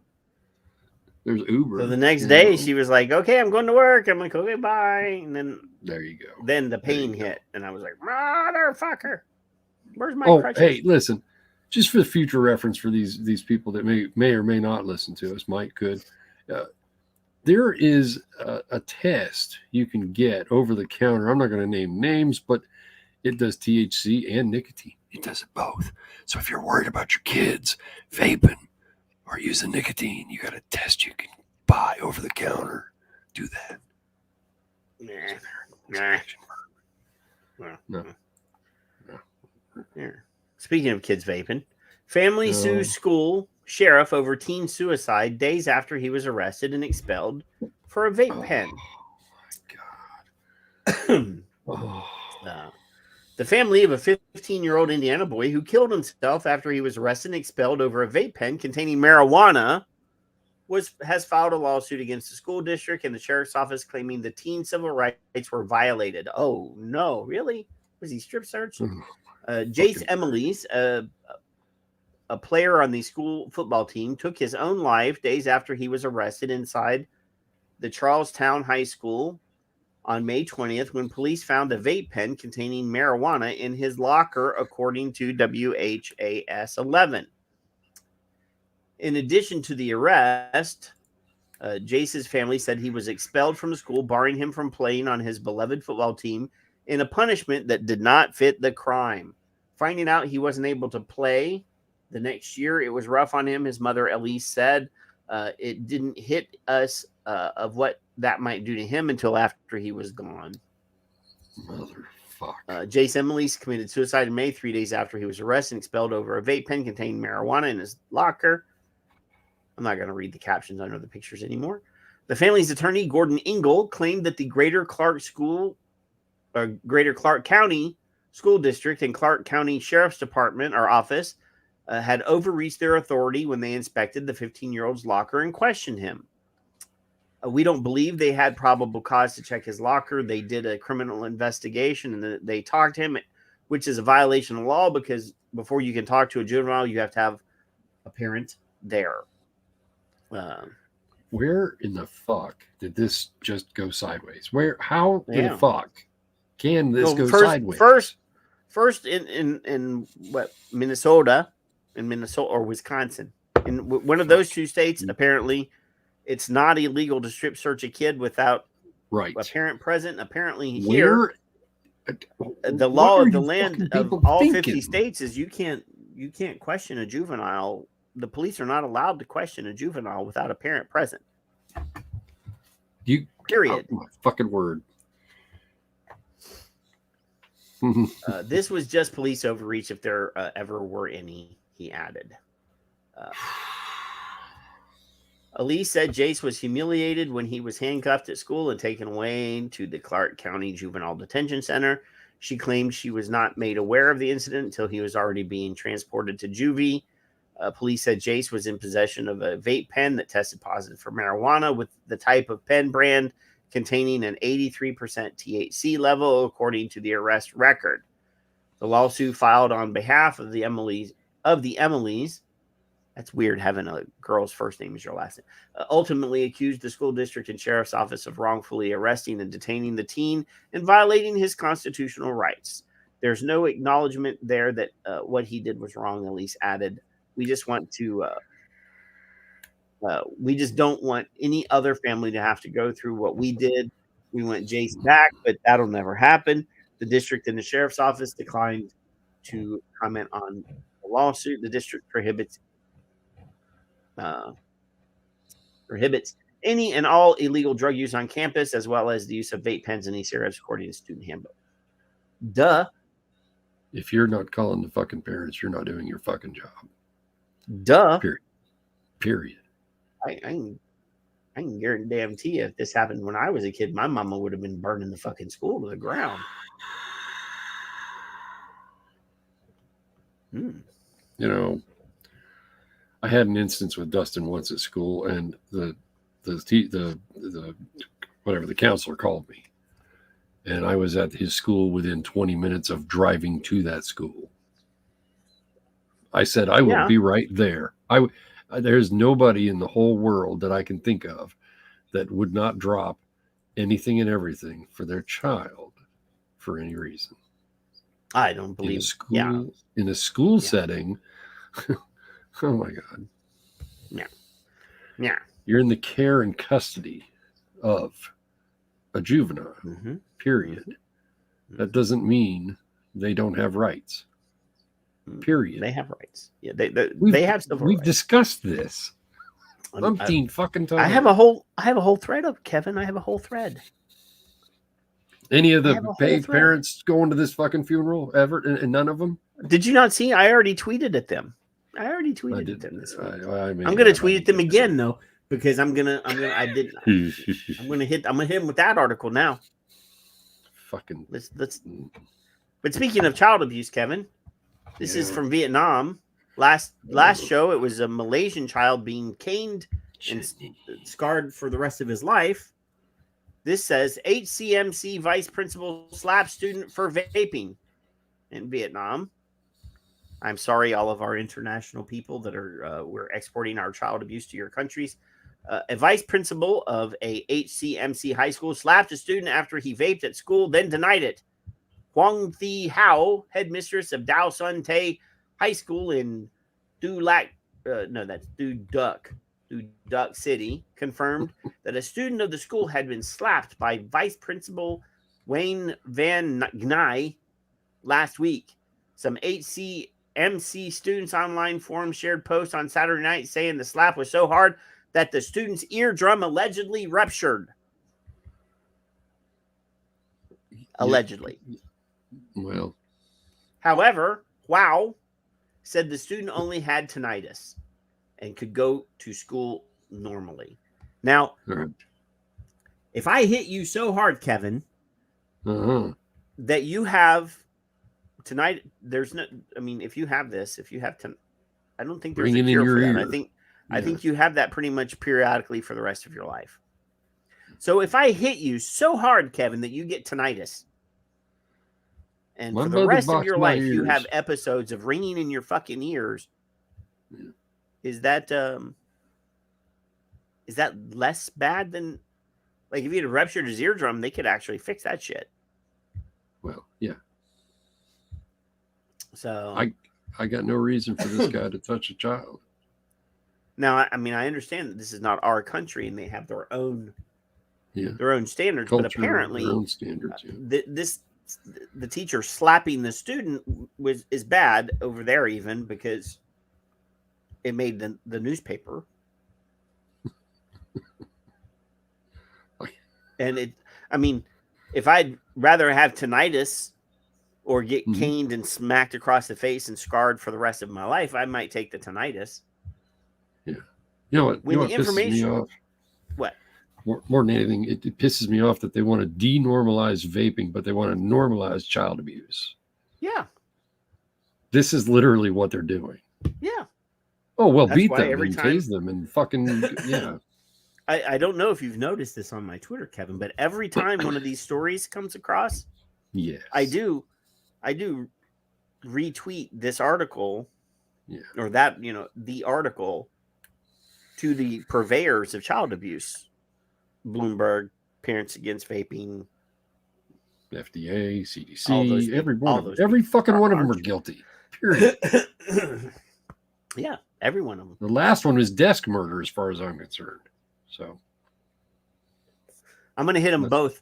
We're going to do a live tweet. I'm going to hit them both with this article and that article and add them to my child abuse thread, because I didn't add these to the child abuse thread yet.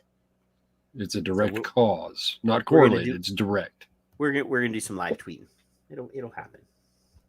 Anyway, when the information began to circulate on social media, I discussed the matter with his parents. His parents confirmed that his eardrum did not rupture, she said, adding that the incident happened on September 19th when Gnay saw how the 12th grader posted a picture online about vaping and called him into the office. At first, the student denied the accusation, saying he did not vape and that it was his choice, his life. It is actually. The vice principal became angry and so slapped the student once. So I don't know. Is slapping the student in the face okay in Vietnam? I don't know. I mean, I know caning is okay in Indonesia and Malaysia. Yeah. In Singapore. So, I mean, this is a step up, I guess. Wow said the student had been vaping since the 10th grade and had been caught multiple times at the school. He has also promised several times to not vape again, but never followed through. So that means that you can slap him, apparently. No matter what happens, a teacher hitting a student is wrong. The school will learn from this experience and take this incident into account when evaluating the vice principal's performance. Students are forbidden to buy, sell, and use e-cigarettes or cigarettes, alcohol, stimulants, and addictive substances at school, according to the regulations by the Ministry of Education and Training. School, I don't, when I hear Ministry of Education, Kevin, I always think 1984 for some reason. Does that bother you? For some reason, it's just in my head, when I see Ministry of anything, I just think of like 1984, brainwashing, re-education sorts of things, Shh, they're going to hear you. Students vaping. Well, the NSA is already listening to our show, Kevin. I mean, good. They're leaving somebody else alone if they're paying attention to us. Probably. Yeah. Students vaping has been causing many problems nationwide. In April, 4 10th and 11th graders at Ha high school in Hanoi had to be hospitalized over symptoms of dizziness, fatigue, and nausea after smoking and drinking substances with vape juice. Mm-hmm. Telling you, I hate I've the never word drank juice. mine, but all right. Don't like it. In December 2022, 8 third graders in Hanoi were hospitalized after vaping. A WHO report in 2019 revealed that out of around 7,800 students surveyed in 21 Vietnamese localities, 2.57% of students 13 to 17 vaped.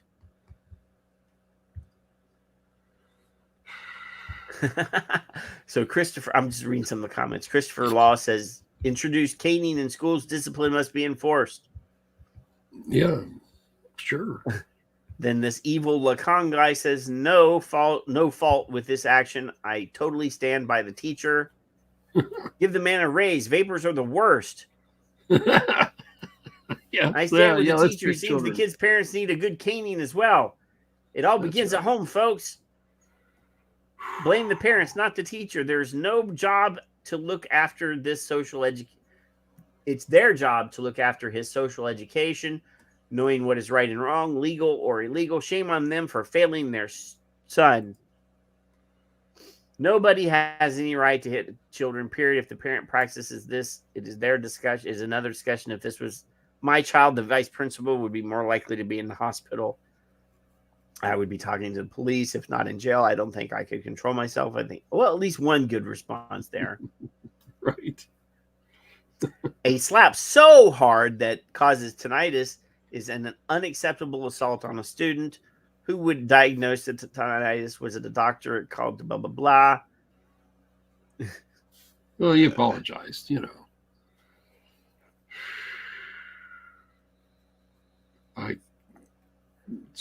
Speechless, I guess. A school public caning would be the best option. Show the whole schools about that Viking. That's right. No. Wow, these Vietnamese people, they're fiery over there. Yeah, they're a little bit fired up. Yeah. Yeah. Let's see. Oh, here you go, Kev. No. I got up too the early. Next one. The next one is gonna be a good one, Kevin. I promise. Is the this next the one? Not this one. The next one. I promise. There's at least one good article in here. I promise. There's one. All right. Well, thankfully. At least that makes me happy. Yeah. So this story was published multiple times. It was on the Wire. It's a shared article. So a bunch of results came up with the same headline. So I just randomly selected one. This is from the Express. It says, vaping barbecues your lungs, doctor warns, worse than smoking. Barbecues, Kevin. I can't fire up the barbie. Oh, I did see this one. Well, I didn't see this specific one, but it's all the same. So we do know that it can cause lung injury. We know that there are other things associated like gum disease, some forms of impotence. There are lots of other kind of concerns that are starting to bubble. But I'd say the most concerning are lung injuries. So there's a condition called popcorn lung that people have heard about. Is that true? Yeah, it's an inflammatory lung disease that can occur as a result of vaping. Now, sorry, Al, I always thought growing up that like the reason why you shouldn't smoke is because of the cancer related to what's in the cigarette, but nicotine wasn't necessarily particularly harmful. Mm-hmm. I remember there was a whole public service kind of advert, Superman, and he was up against nicotine, which growing up in an Irish family, I found quite racist. All right. Nicotine. But that was the whole, so nicotine was kind of demonized like that. But is nicotine, so how harmful is nicotine?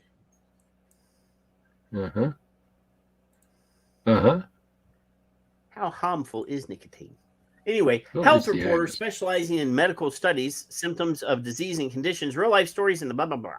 It is estimated more than 3 million people in the UK vape.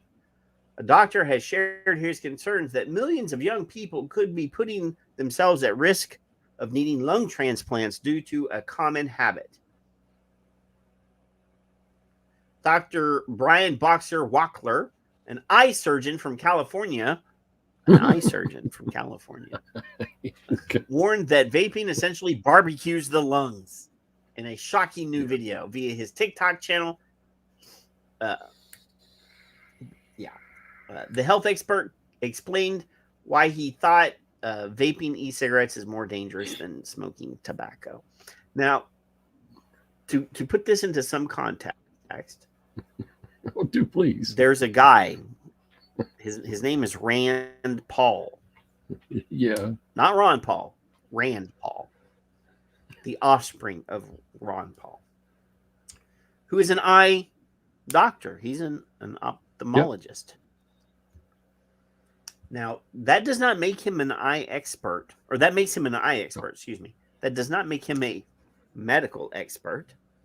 Anything expert other than eye. Yeah. And you know, he recently broke the law and flew to Canada to have a procedure done during the pandemic. Remember? Oh, yeah. Yeah. While we had a viral pandemic going on. Yeah. Yeah. So he's a health expert. But yeah, eye doctors are not experts on anything but maybe the eye. Oh. In a video that amassed more than 6 million views, he said vaping temperatures can be significantly hotter than cigarette smoke. So vape literally could be barbecuing your lungs. That is a false statement right there, my friend. But he's an expert. This could explain why more younger people who vape need lung transplants versus younger people who smoke cigarette. What? Because you just make shit up. I haven't heard of any young person or I old haven't person heard of getting a lung transplant. Yeah, not I one. haven't either.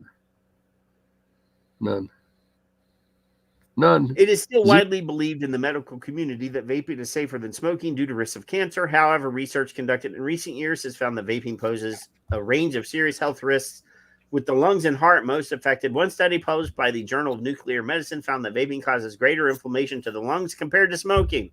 That's bullshit.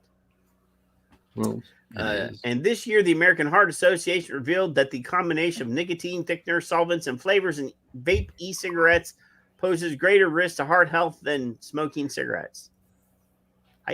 Kevin, I had a full EKG, a full workup before my surgery. That you did. Perfect. Nothing wrong. Wow. When I told the doctor, the nurse, that the intake nurse at the hospital the day before the surgery, I had to go and pre-register. Yeah. She's like, "Well, can you list off what meds you're taking?" I said, "None." Yeah. She said, "Yeah. You don't take any cholesterol medicine or any blood pressure medicine or nope." What? Nope. No, I don't take anything. What? No, I don't take anything. I said, I do take a vitamin D3 because I have a deficient D3 because I work indoors and don't get much sunlight. And she goes, "Wow, you're 50 years old and you nope, I don't take any meds. No." Yeah. Wow. In 2022, the American Heart Association also presented research that showed young people who vape had a 15% greater risk of stroke than smokers. No, they don't. Secondhand vaping is also a health issue. No, it's not. It isn't. I'm going to counter pretty much everything this guy says. Research by teams at universities in Virginia and North Carolina concluded that e-cigarette users vaped in their cars for less than 10 minutes. The air around them became thick with potential poison particulate matter known specifically as PM 2.5. This video by Dr. Boxer Wackler referenced a 2022 study published by the Critical Reviews of Toxicology, which showed that 11,350 patients with vape lung damage, half vaped both nicotine and THC, the high inducing ingredient found in cannabis. No. Lung damage can happen kind of vape. Please don't vape. Oh, this guy's got... Every statement that he brain had in, we can produce counter science, bodies of counter science, and the Bruni, statement that half the people that vaped, the 11,350 people that half vape both nicotine and THC, that's a lie. The CDC and the FDA both have hidden the fact, but it is still published on their website. It is still there. I promise, Kevin. There's good positive news. article. Bruni, there's a positive article Bruni, in here somewhere. 0 things so far, thankfully. Kevin, do you take any meds? No. You don't take any blood pressure medicine? Really? Even after the show, you don't pop like a blood pressure medicine? I'm sure it should be recommended. Actually, I think it should be recommended before I get to the show. But no. I did pop a Vicodin before the show. There you go. See? Yeah, I just have this. See, my leg is shaking now because it's like, hey, yo, you're Vicodin. You need to get another Vicodin. Oh. All right. Here, Kevin. This one. This will make me feel better. I'm sure this one will. If it doesn't hit me with a mother trucker. Mother truckers. It hit me with a damn subscriber thing. How many among us have a third ear from vaping? Me. It's just me. All right. I have to go find another source for this real quick. All right. That's fine. I found now. See? Found a whole bunch of them. Same headline, so it must be the same thing. Come on. You better not be hitting me with a subscriber link or I'll be pissed. I hate that. All right. Well, let me read it earlier. Now it says you have to be a subscriber. So apparently I have surpassed my number of free articles on that website. You've worn your welcome. Apparently they don't want me to spread their links anymore. That's okay. I'll stop. I won't show your shit for anything else. All right. That's right. Excuse me. This says international study finds no sign vaping leads to smoking. See, I told you a while ago I had an article later on that. Can you imagine that? Debunked the myth that the other guy in the previous article stated. Yeah. There, look, Peter Hayek. He's our friend. We like him. An international study has found no sign that e-cigarettes and other alternative nicotine delivery products can lead a person to smoke cigarettes. The results of this study alleviate the concern that access to e-cigarettes and other low-risk nicotine products promote smoking. There is no sign of that, and there is no sign, or there are some signs that they in fact compete against cigarettes. We actually have another article later on that proves product substitution. Mm-hmm. Kevin sent me a link from one of our very good friends that conducted a study. But more data over a longer period of time are needed to determine the size of this effect, said Professor Peter Hayek, Director of Health and Lifestyle Research Unit at Wolfson Institute of Population Health in the Queen Mary University of London. The study, which investigated whether e-cigarettes are a gateway into or out of smoking, in fact, found some evidence that these smoke-free products compete against cigarettes, and so may be speeding up the demise of smoking, according to researchers from Queen Mary University of London, who led the research published in the Journal of Public Health Research and funded by the NIH. And see, this is American money. Research, yeah. I think. No, maybe not. Maybe this is British money. Consumer groups and tobacco harm reduction advocates in the Philippines welcomed this. I've actually spoken to some of these people when we did our international week when we did the scope thing last year, 2 years ago. I think we spoke to Joey. So hey, there's a good study, Kevin. Imagine that. I can't imagine. We have of the night, or article of the night. You lowered my blood pressure. Told you it would happen. I told you it would happen. Don't get used to it, though. Bruni has a great point. Yes, he is. He's saying they are liars. It's exactly what he's saying. You're a liar. Because he has an I love me wall that says he's right. I have one of those, but not here with all of my certificates and shit. It should be inside the pantry closet on the left. It's not. They're not hanging up. They're in a binder. I have to. Well, they should be.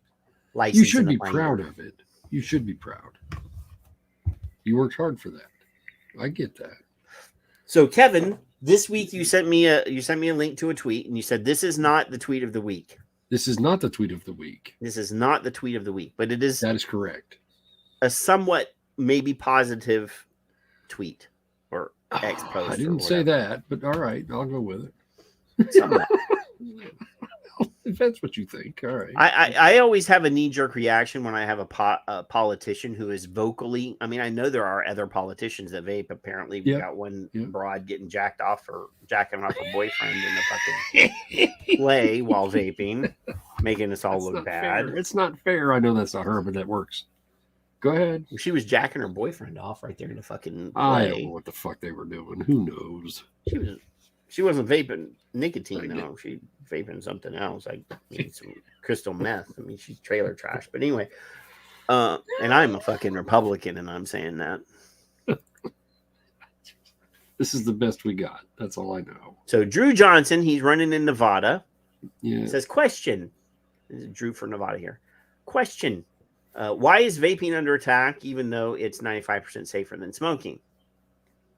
Answer. Big Pharma lobbies Congress to favor their patches, gums, and other smoking cessation products over vape. When I'm in Congress, I'll stand up for vaping. Donate here to help me win. Right. So, see this thing right here, this donate here that I'm circling with my mouse. See, this is why I'm always cringy when a politician who vapes, like I said, there are bunches of them.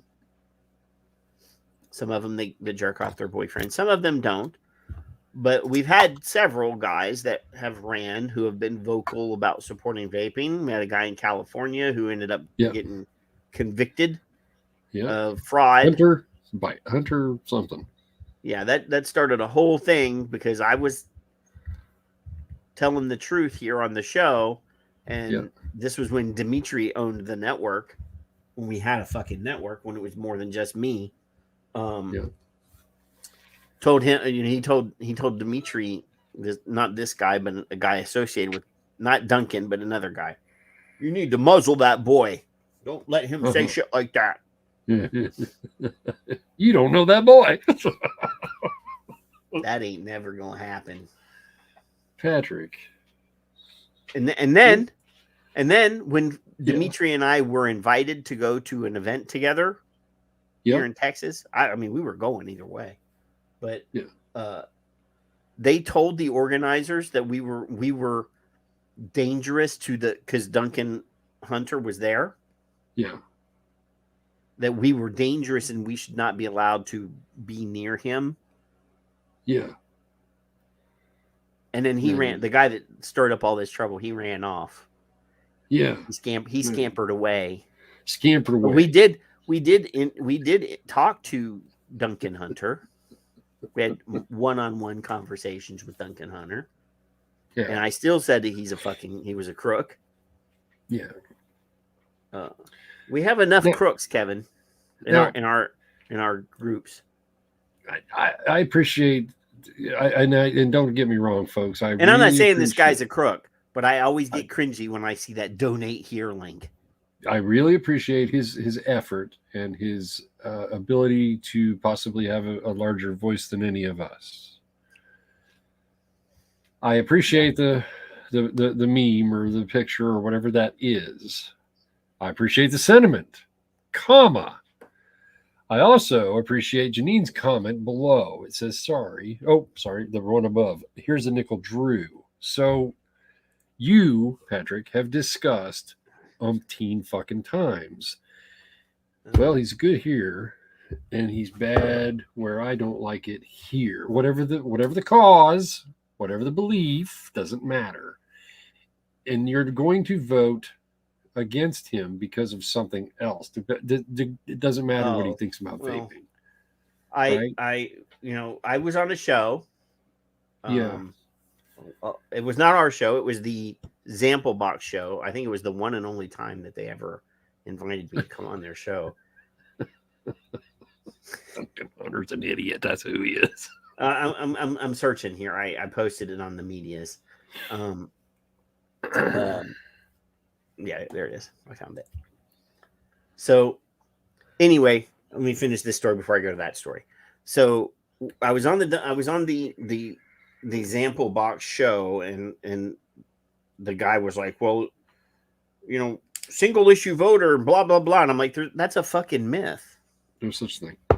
That is a fucking myth, because you've actually convinced me there is no such thing. It's bullshit. There's no such thing as a single issue voter, because people are very diverse. Human beings are very diverse people, very diverse groups of people. We have black. I mean, as vapors, we are ex-smokers. Smokers cover the complete gambit of humanity. Yes, we do. Every type of person, every socio. I mean, a lot of every single about thing. Poor people that smoke, but there's rich people that smoke, and so forth and so on. And the idea. Yeah. So at the time, I can't remember the girl's name. She was a nurse. She was on CASA's board. Wonderful girl, and I've forgotten her name. Jennifer, maybe. What was her first name or last name? I can't think of it. Anyway, Jennifer. I'm not sure if that's who it is a very vocal LGBTQ person. She's a lesbian girl, married to another lovely lesbian woman. And I said to her, now, do you think now in the current American political climate, where the most vocal supporters of vaping are anti-LGBTQ Republicans? Right. I said, now, do you think that people in that situation are they're gonna throw away their support? They're just gonna give their support to a politician that shits on their lifestyle? Right. I said, there's no way Jennifer's gonna vote for a very conservative Republican, because he's also going to say you can't marry your wife. No, I mean, and I said, now put it on the other situation. You're a white American man who loves guns, and say a Democrat comes out and says, you know what, my party has been wrong for the last decade on this topic, and I am pro-vaping, but I'm anti-gun. Are you going to fucking vote for that guy? You just lost me. You just lost me.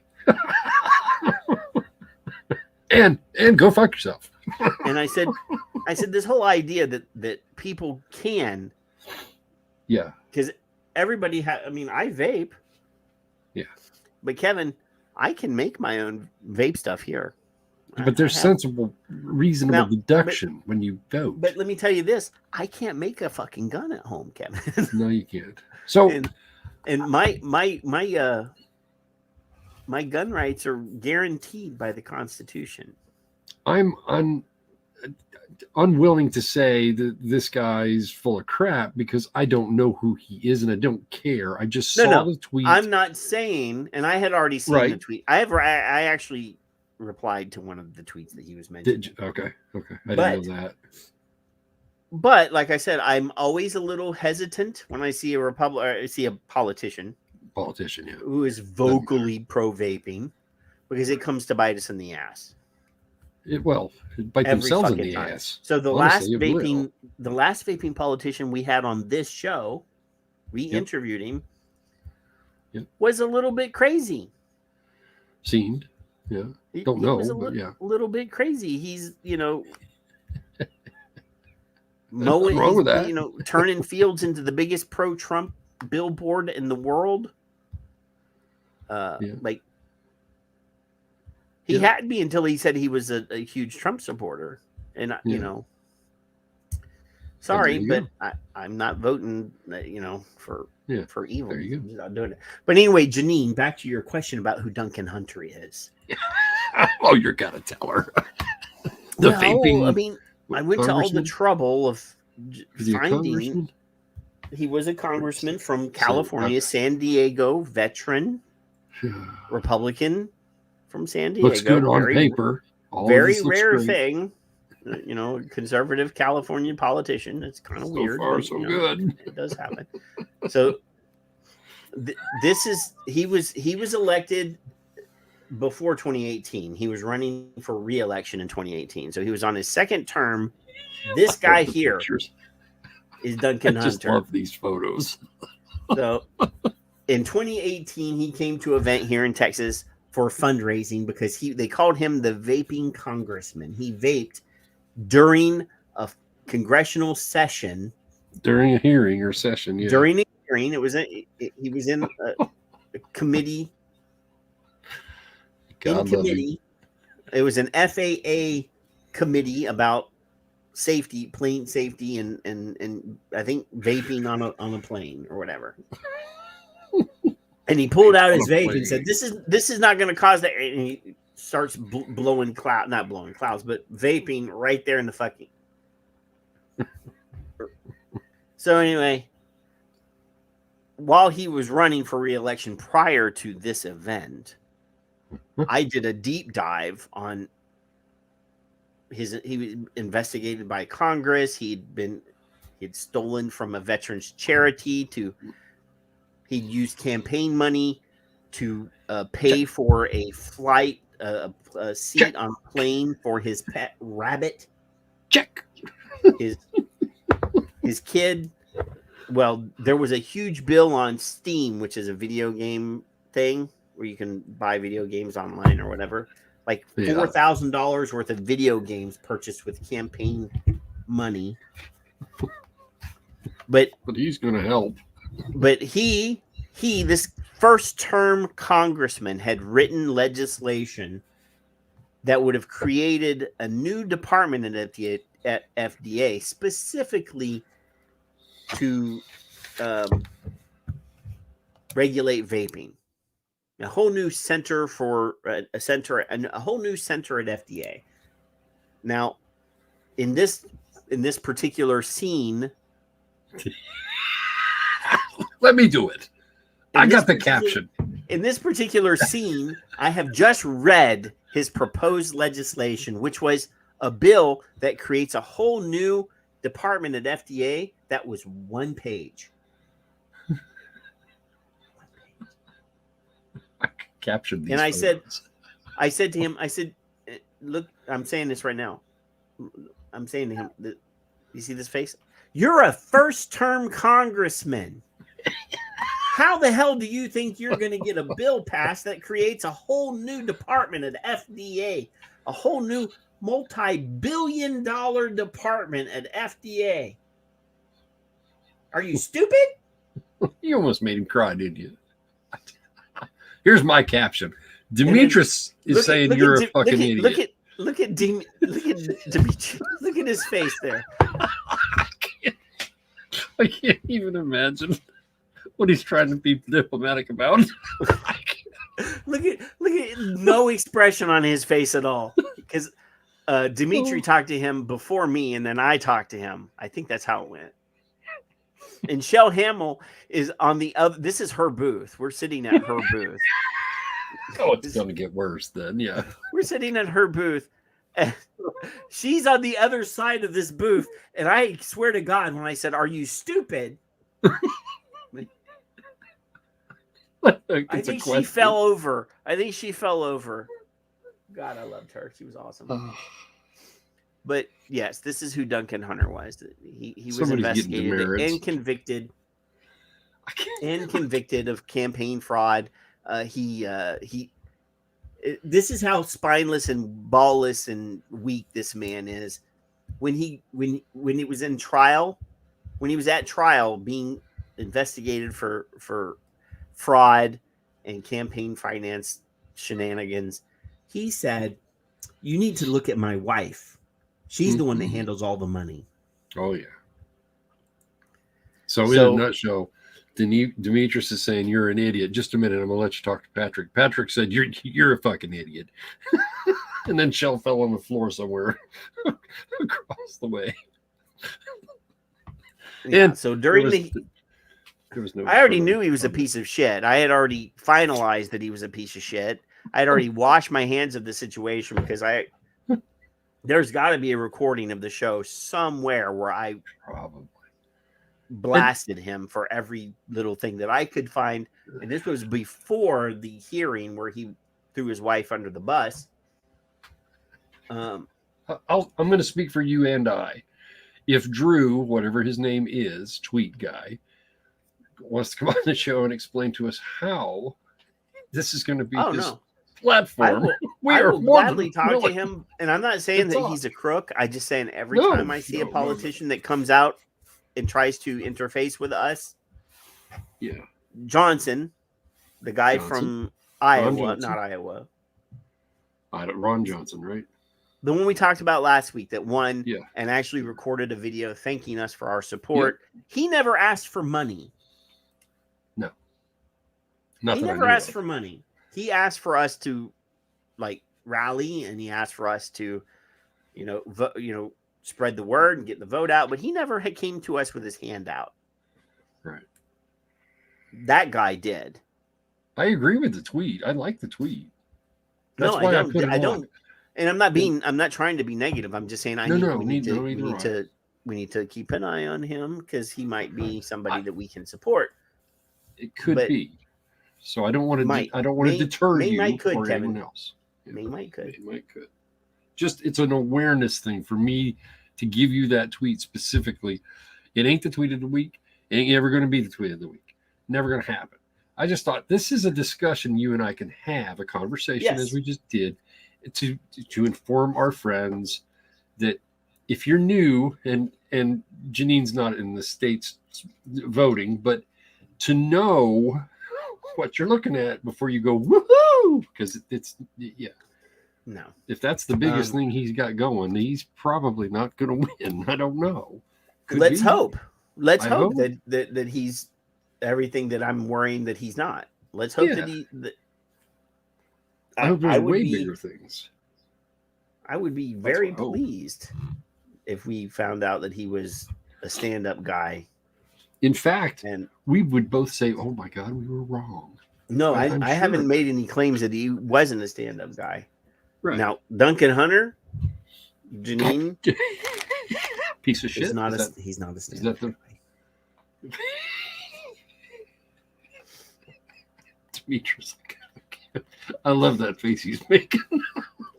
And you're just like, you're a dumbass. I'm sorry. I can't. I'm not good at hiding my emotions. Janine, I'll round it up to 10 cents. Automatic. But I did comment on his tweet. Good. And it was a positive thing. And I'm not being negative. I'm just gun shy. Yes. Thank you. That's the word. That clarifies mine. That clarifies my look. Automatic. We've been bitten before, and well, because some eye doctor can tweet and say that you got brain damage and barbecued fucking eyeballs. Wow. This guy can say, well, vaping is good, and it's the same kind of attraction to me. You're looking for attention, or are you serious? Because the tweet itself is very solid. I like the way he worded it. It's great. No, it's perfect. Yeah. So. Yeah. So on another tweet, on another tweet, Kevin. Yeah. I'm gonna present. I'm gonna present another tweet. Oh. Victor share screen without it being the Victor share screen. Yeah. Yeah. So this is from our friend Mike Pesco. Yeah. Who wouldn't come on our show.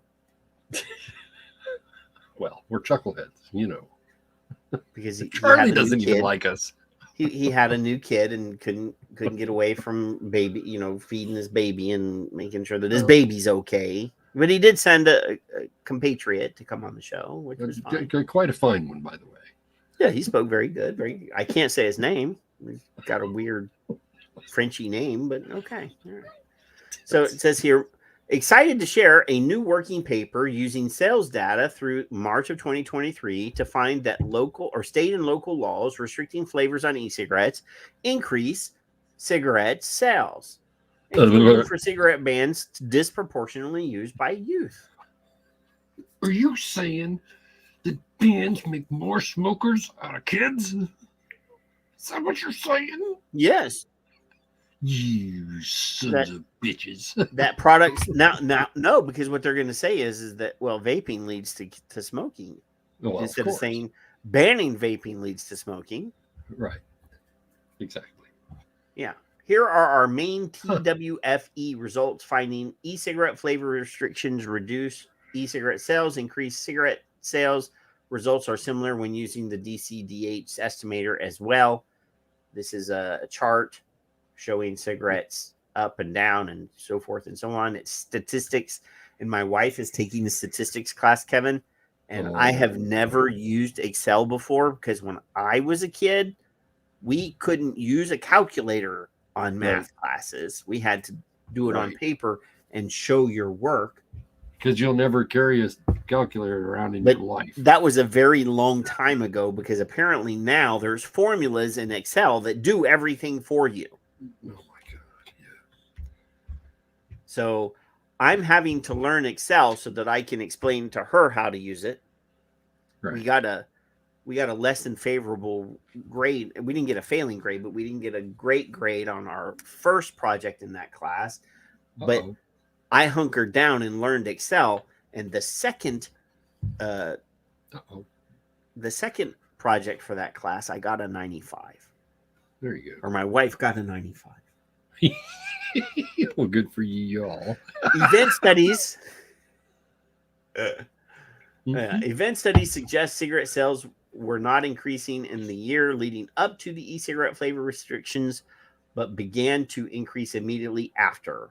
Overall, our study adds additional evidence that regulating a less harmful tobacco product, e-cigarettes, has unintended effects on terms of use of the more harmful cigarettes. Who could have predicted this? Me, you, me, Janine, you, Michelle, Raj, you and you, Addie, everybody. Every one of you lovely humans. Every one of you, probably. I don't know. I mean, Janine is quite lovely, and Michelle is quite lovely, but I don't know about the rest of these dudes in the class. I don't know. Is Ed here? I don't know. And he might be over in the Rumble. I haven't even checked over in the Rumble class. Oh, you're ignoring the Rumbles. Bastard's over there as well. It says there are 7 people currently watching in the Rumbles. Dang. But there are people that watch that are afraid to talk to us, Kev. I can't see them, so. Well, maybe they assume that, and I don't know. So banning stuff makes other stuff more popular. Huh. Imagine that.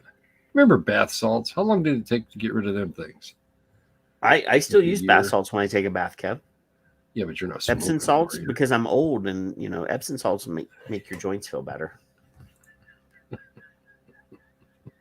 Today was actually the first time I could use the tub. I had to use a shower because I had to keep my knee dry. Yeah.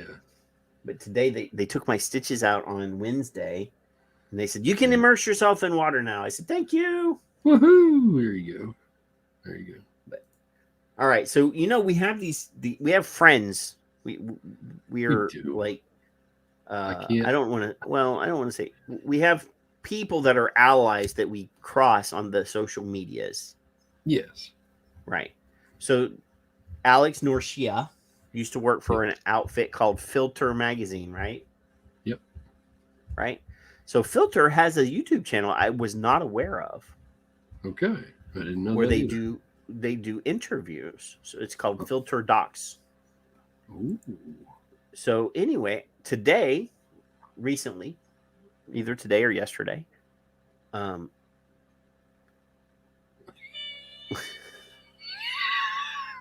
really, Raj is trying to make me laugh. So anyway, I wanted to show you this piece because this is somebody that I have always wanted to get on this show, but I know would never happen. Yeah. Never happen.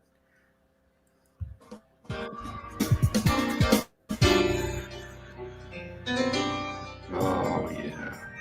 Now, I need to reach out to Filter because I can make better looking intro slides for them if they. I mean, because this font is totally wrong.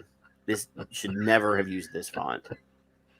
No. I mean, if I was doing like a Tim Burton style production, like Beetlejuice, not to bring up the fucking, Congresswoman jacking off her boyfriend at the fucking play again. Nightmare Before Christmas, which I'm a huge fan of. Oh, I would use this font, but I would not use this font while interviewing Dr. Paul Newhouse. Just wouldn't do it.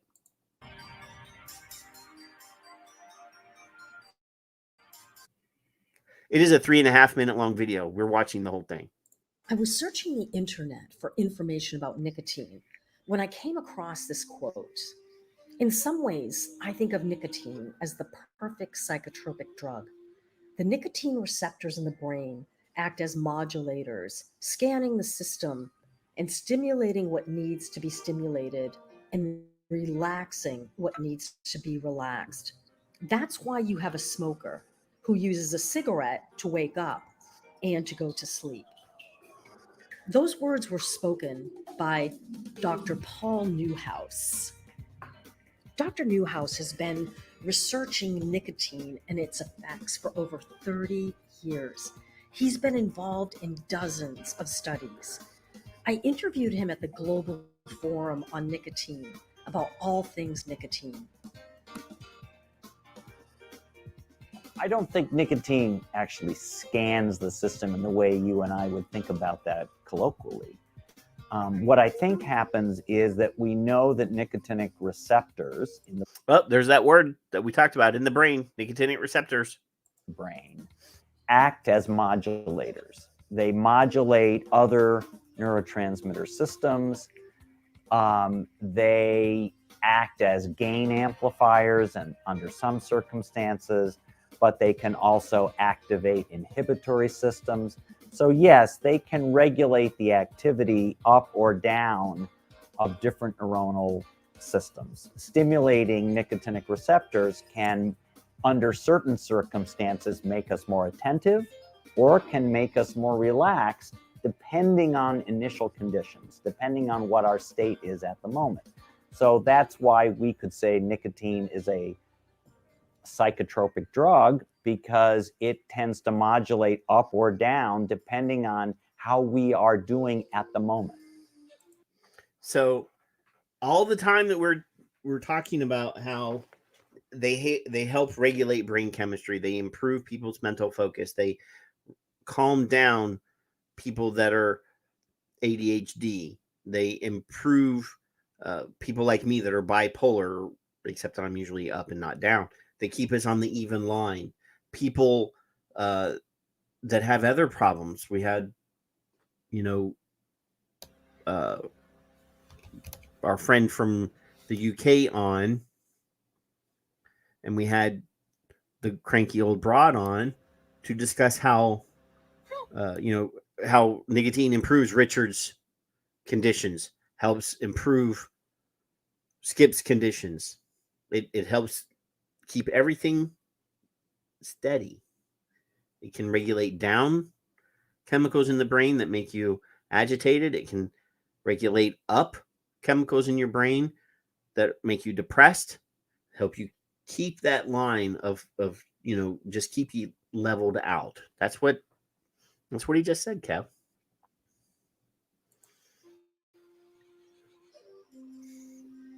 Does seem to be the case that nicotine or smoking behaviors may act as self-regulation. Well, look at that tick. That an eye tick. It may relieve anxiety. It may relieve emotional distress. It may also provide something to do if someone is simply sitting. So there are various aspects to the smoking process that may act as reinforcers, in addition to the nicotine itself. I think clearly there is strong evidence that nicotine has psychotropic effects, has psychological beneficial effects for some people, by no means everyone. Actually, millions of people all over the world benefit from the effects of nicotine, from decreasing the symptoms of depression or anxiety to increasing memory and focus. Nicotine has real benefits. In part 2, we'll look at Dr. Newhouse's groundbreaking studies using nicotine. Helen Redmond was the camera. That's right. Yeah. So Another of our friends. If you're not already following, because I didn't know, I have to subscribe because I didn't know they only have 29 subscribers, kids. So go over to filter op-docs on the YouTubes and follow. I mean, I don't know how many videos that there were, but this was uploaded 12 hours ago and it's only got 34 views. So everybody in the chat room on all the different outlets that watched it on my show, you need to go back and rewatch it so that they get views and share the fuck out of this channel. I already did. Somebody tag me on Twitter with it, please. Any of you, it doesn't matter. All of you can, for all I care. Just go look at my Twitter feed. I just tweeted it like right before the show. Go tag me with his. That's good. That'll work. Lazy. Well, no. Every time I tell these people, go look for yourselves, I'm not giving you the link. Well, they can find it there. They can watch it there. Then they can tag me with you. There you go. It helps your algorithms, not mine. I'm going to actually download tonight's show so that I know I'm going to make a WAV file of that chuckle, that throaty chuckle you do. Yeah. That sounds like a donkey. I'm going to do that. I'm gonna add it to your finger pointing. Oh my god! All right, that's fine. I'm gonna add it to the finger pointing. Just I did my own thing with Logan this week. That was fun. Did you see it? My sister got a little shark thing for everybody else.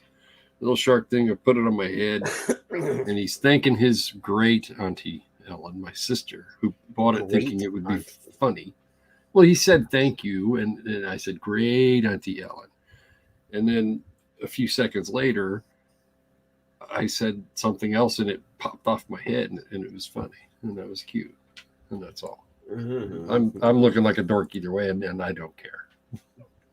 You can put my chuckle. You always look like a dork, Kevin. That's right. You always look Thank like you, a dork. Jenny. It's grandpa life. That's all it is. I mean, at your age, wouldn't trade it for anything, including Patrick. I would say I would take you out to save your grandson. That's fine. That's doesn't hurt me when you say you would take me out to save your grandson. Well, I'm his legal representative too, just so you know. I let's be clear here, Kev. I mean, I would. Yeah. I would kill for your grandkid. He's not even my blood. But here, we talked about the schools doing everything that they can a while ago, right? You heard me say we covered that. All right. Here, let me present this video screen here for you.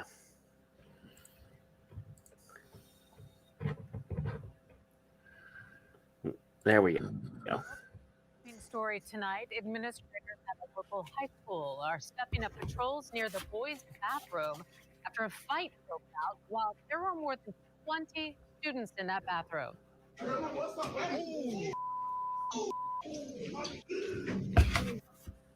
the principal admits he knows kids are vaping in the bathroom every day and also said he doesn't have time to stop it. Channel 2's Taisha Fernandez is live in DeKalb County outside Cedar Grove High School. Ty, the principal is on a recording saying all of that. So fighting's the mother okay too. whose son was assaulted decided to Doesn't have enough time to do his job, Kev. Well, doesn't have enough time to make sure that kids are not beating each other up or smoking or raping each other in the fucking bathroom, apparently. Yeah. We need to fire him and replace him, is what we You think? record her meeting with the principal, and she's so glad she did because she was stunned by what he was saying. She shared the recording with us so that we could. This should be good.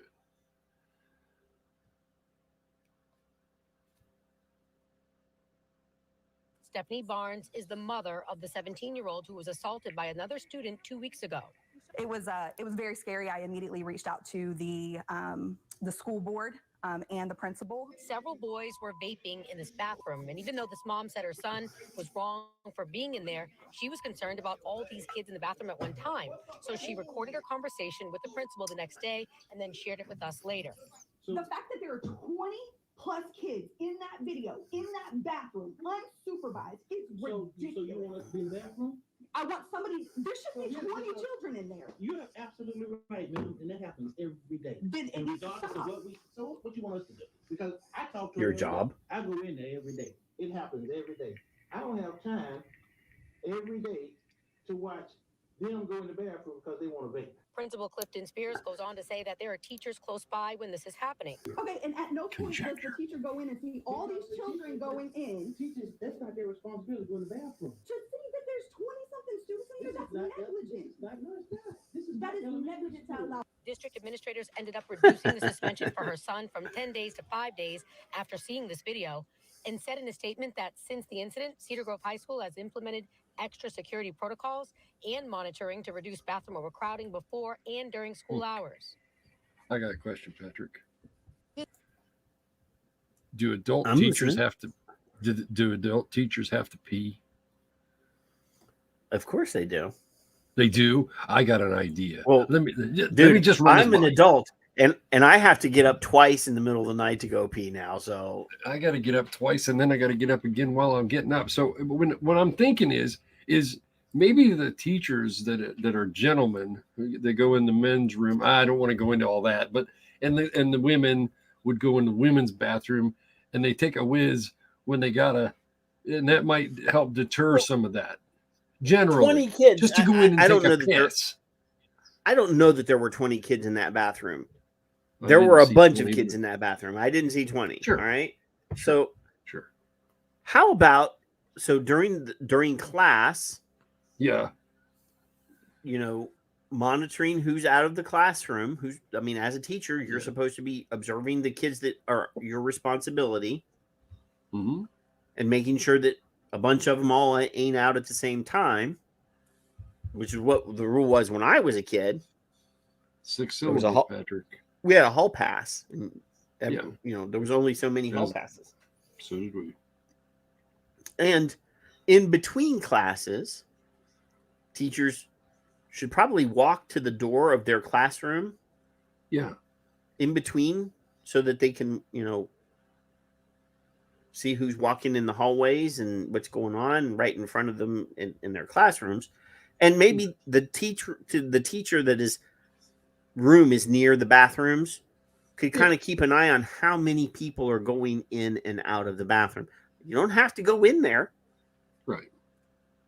But I mean, if you got whiz, obviously, you got whiz. if you see 30 guys going into the same bathroom and there's only, 3 urinals and 3 stalls. Well, only one something else in 1 in 20 will vape, so there you go. If you do the math, If you're standing there for a minute and you see 30 kids go in and none of them are coming out. There's only a couple things That's can be when, happening. if you're a girl teacher, you say to the male teacher, there you go. Could you go check in? Because there's 30 kids in Well, there. you said a 6, 7, I don't know how many syllables responsibility is, but you said the word responsibility, and I find it hard to believe that these adult, educated fuckheads can't understand. I'm not being ugly when I say this, Kevin, but the way that that principal was speaking to the parent made me think that he probably needs to go back to school. Maybe take some psychology classes on how to speak to people. Right. Because all he did was say, that's not my job. That's not the teacher's job. You expect us to go in the bathroom? Well, yeah. Not my concern. He said, this is not an elementary school. Well, of course not. These are still children, though. Ding! And I will tell you, I was more honest in elementary school than I was in high school. For sure. I was much more willing to push boundaries when I was in elementary school, Kev. No. I mean, as a child, I wanted everybody to be happy. I didn't want people to be mad at me. Michelle, if they have a big bathroom pass that you mean a big block, that's a weapon. So I don't know. Might be bad if that's what you meant. Maybe like a block at a time. Oh, okay, that's a good idea. But then we're talking about human rights again, so who knows? I don't know. I imagine parenting would be parenting, and then teaching would be teaching if this all was, normal life. It's out of control. Out of control. So have you selected your tweet of the week, Kevin? Have I calmed down? Oh yes, I had. Oh yes, I sent it to you. Shall I share it? You sent it to me? I did. I thought I covered every tweet that you sent me. Nope. I sent it this afternoon some time ago. It's the squirrel. Oh, the one that says "damn." Yeah. Well, yes. Because what did you start off with the show with? What besides your fucking knee? Yeah, here you go. Pick it up. There you go. Now, I love my rodent friends. Now, I don't think any of you are confused. I do love and adore my rodent friends. Oh, but before we continue, Kevin. Yeah. Before we continue, we have to do. You want to rile me up first? Oh, you're going to do that. We're going to do this. Cats. Tweet of the week. Or X of the week. It's a tweet. Elon can kiss my ass. It's a tweet. I'm not going to change. That's why you say tweet, and then I said X post. See, that's fine. We can both. Shall I share the Victor? No, I'm sharing it now. Or shall you do it? I got it. You can read it though. Either way, the Vaping Squirrel, Ivana, friend of ours from the show as well. Who knew? Exclamation point ×2. GovCan Health, Canadian Health, has approved a nicotine pouch as a cessation product. Oh, I'm sorry, product/quit product. One more tool in the tobacco harm reduction toolbox, handy for airline travel. Safer nicotine, hashtags, safer nicotine, old farts vaping. And then there's the link. Now you can go to that or not. It's got a picture of Zonic. I did not read. Zonic. Those are nicotine pouches. Those are not snus. They're similar to. They're similar to. It's another example of what you can do. If you can't vape or are unable to, I guess you probably all could. But anyway, kind of surprised me because it's governing Canada themselves going, oh, wait a minute, this actually might work. So I'm appreciative of it. And Janine said they're not available to purchase yet, but they will be. They have them here. Pardon? We have them here. Yeah, we have them here. It's a step forward, at least for the friends up north, and I appreciate that. So who knew? Who would have known?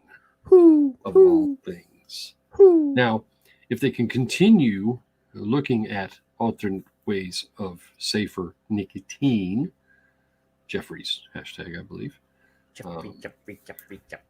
then there you go, right? Because that's, to me, the tweet of the week. And I mean that with all my heart. I actually think that a lot of people, so since I've been using snus for a while now, now what's really pisses me off about the snus is this one is General, which is they are the only legal product in the United that I know of, the only product that has received their PMTA for their snus product, but they only put in for like 2 or 3 of their products, and they make like 20 different products. Oh, I thought Swedish something did too. Swedish Match is General, it's the same company. Oh, it is. Okay. Yeah. So this Yay, particular Canada. one that I really love. Mm-hmm. Look at you. Zoom in. It is. No, it just did it by itself. Is not legal here in the States, not to sell it. So I had to still oh shit, I hit my camera. Surreptitiously acquire. All right. them. Okay. Well, but our I'm system is stupid. Our system is stupid. Well, yeah, it is. Yeah, it's completely but fucking anyway, stupid. I'm El Stupido. I'm highlighting it because I just couldn't believe it either. I really didn't see this one coming. Of all things. So, since I've been using these products, I can see where this would be great because you're not this unlike other chewing tobaccos. Mm-hmm. You don't spit this. Ah, okay. Even better. You can use this. You put it up here in your gum. It goes up here, not down here. Up here. And you can go about your day for 45 minutes. That's what they, all the instructions say, 30 to 45 minutes is how long they last. Yeah. So if you're working somewhere where you can't vape and you don't have time to take breaks, something like this or the nicotine pouches is perfect. Right. Because it's not like you're, And I want to make a comment on purpose. This isn't because it's anything else, but what I think someone may think. If you think this is just for men only, it isn't. No, I know. Anybody can use this product. Yeah. Well, Tucker Carlson, I know that many of you don't like him, but he actually uses these. Oh, does he? Yep. I don't watch him. He used to be a tobacco chewer. I don't watch him. He was on a podcast that I somehow got alerted to. Yeah. And in the podcast, he was talking about his daughter's boyfriend came over and he pulled one of these cans out and he put it in. He's like, "What the hell is that?" And he said, "It's nicotine pouches, blah blah blah." And he's like, "Take me to the store now." He was a smoker because he was a Copenhagen dipper. Oh, dipper. That's right. Okay, you did say this. Dipper. Janine notes that they come in flavors. By the way, yes, and she says they come in flavors. Well, I mean, obviously this one, I would assume the orange one is orange flavored. Right, the blue one's blue flavored. That could be appealing to kids, Kevin. It's got a color on it. Well, it's a primary color. It's easily concealable, right? Well, no. I mean, Kevin, I'm from the generation of kids in high school. You could tell which kids in school were dippers because all the boys had a circular. There was a permanent circle on their buttocks, on their blue jeans that indicated their pants had faded around the lip of the can. Of course. So that's not concealable. Unless the product itself. Don't be looking at young boys' butts anymore. But I'm just saying, we're talking about the product itself, you freak. But listen, the orange one tastes like orange. The blue is blue. What was the other one? Green. So that tastes like green. What it there? Well, yeah. What? Huh? Could be. What? Could be. What do you? Could be. What? Are you So, okay? Everything all right? My tweet of the week is not because because it is essentially a retweet of a tweet that we covered this week. It's the fact that somebody of some respectability retweeted something. So some of these tweets are not because of how awesome they are, even though this one's pretty awesome. Yvonne is awesome. But it's also because of the person that actually tweeted it. So this week, Mark Gunther gets my retweet of the week because I think I know which one. He's not one of us. He is a writer, a reporter. Dungarees. Dungarees. Dungarees. It's like, I ain't heard that in a long time. That's what my grandma called blue jeans. I haven't heard that in years. Breeches. You see the parentheses, by the way? We had I see breeches. Yeah, breeches. Yeah, I saw her that she had with Health Canada. I think I know which tweet you have. So Mark Gunther is retweeting the Michael Pesco thing that we just retweeted, that we just talked about. But he says, study banning or restricting flavored e-cigarettes leads to more cigarette sales. Let's hope the public health groups pushing bans are paying attention. Smoking, vaping, philanthropy. Imagine that. And because he's not one of us. I mean, he has written articles pro vaping. Yes, sir. But he's not a vapor. I've actually spoken to him on the telephone for an interview, and I said you should talk to Skip. And speaking of Skip, she did have a runner-up tweet. It was a very fine line over what I was going to use tonight. So it was cranky. But when somebody that is on the, I won't say he's not in our circle, but he's peripheral to our circle, and he has people that follow him that are not us. He's within a desk or two or three or five or seven. Does something spectacular on Twitter, then I want to make sure that we're all aboard here. Oh yeah, Drew Johnson being kicked out of the FCTC Cop 7. I got tagged in that. So was he there trying to get in and couldn't, is what that means, I'm assuming. So maybe his heart is because he wasn't on the guest list. Oh well, okay. Yeah, the cops don't let us in, and if he somehow got in, but yeah, I mean they don't let us in. So if we get in, then we're breaking the rules, and they're going to escort him out. Yeah, so then he has a little more weight to that tweet, obviously, somehow. But I didn't look into him. I don't know anything. I just saw it, and I wanted to discuss it. That was all. Yeah. So, yeah. Due diligence. But since we're on the Twitter, I'm going to show you an example of, what we do when we have this is the kid in Vietnam that just got whipped. Mm-hmm. I say, hey, kids all over the world are being physically assaulted, strip searched, and psychologically traumatized due to your campaign to create a moral panic about vaping. People who are supposed to protect kids and nurture them have been whipped into a frenzy and are doing anything but save the kids. Mm-hmm. So, look. This is their tweet. Teens are vaping in high school bathrooms all over America, wreaking havoc on health and learning. Everyone does it. So they're retweeting a story. Yeah. So I'm like, yeah, this is the result of your campaign of fear. This is what you did. Mm-hmm. And folks, they don't respond. Because I'm gonna mute Patrick for a second. Click. Now, it doesn't matter that they don't reply. It doesn't matter if they ever reply.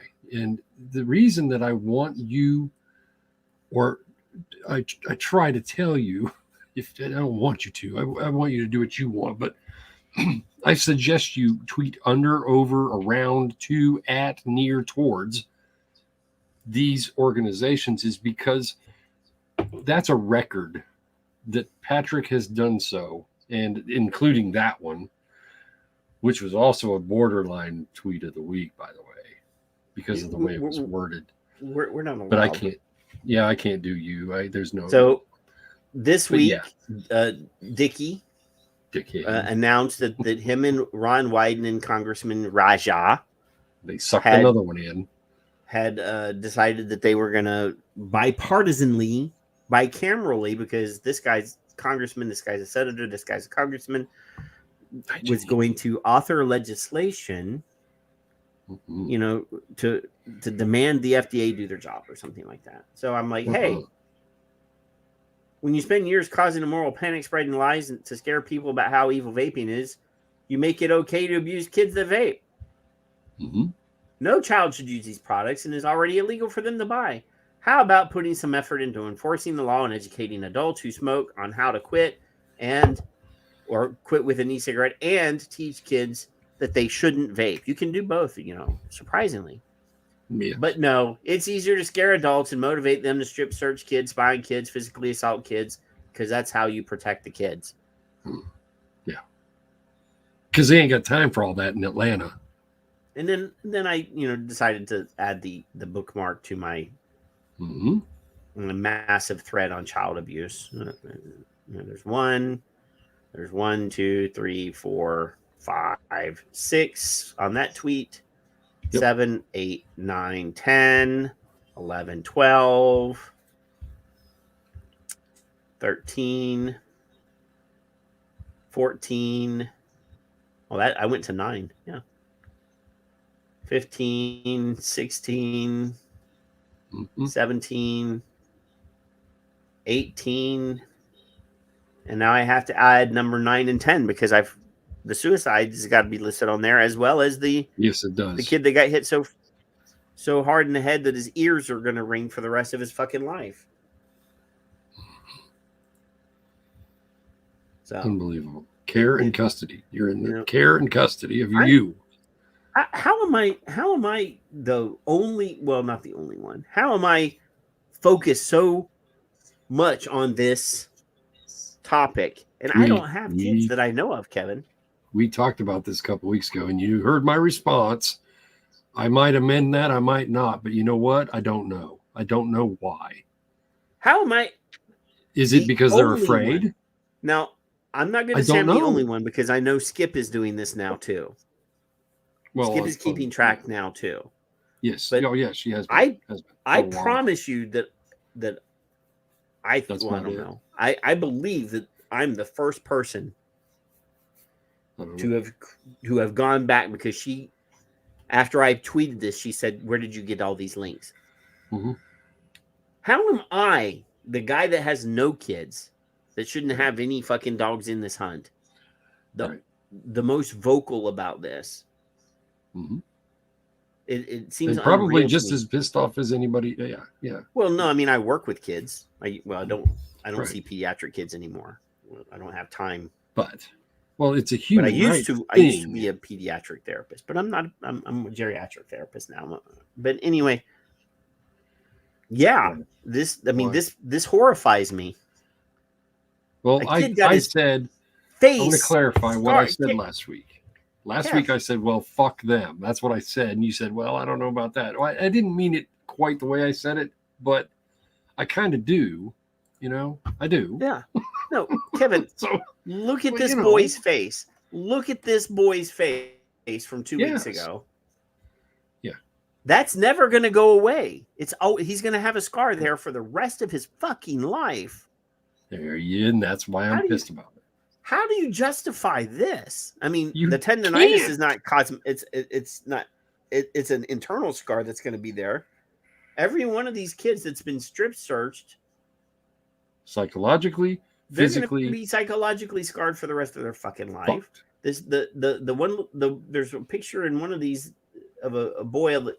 This one here, I think, got all beat up. His face was swollen. Yeah.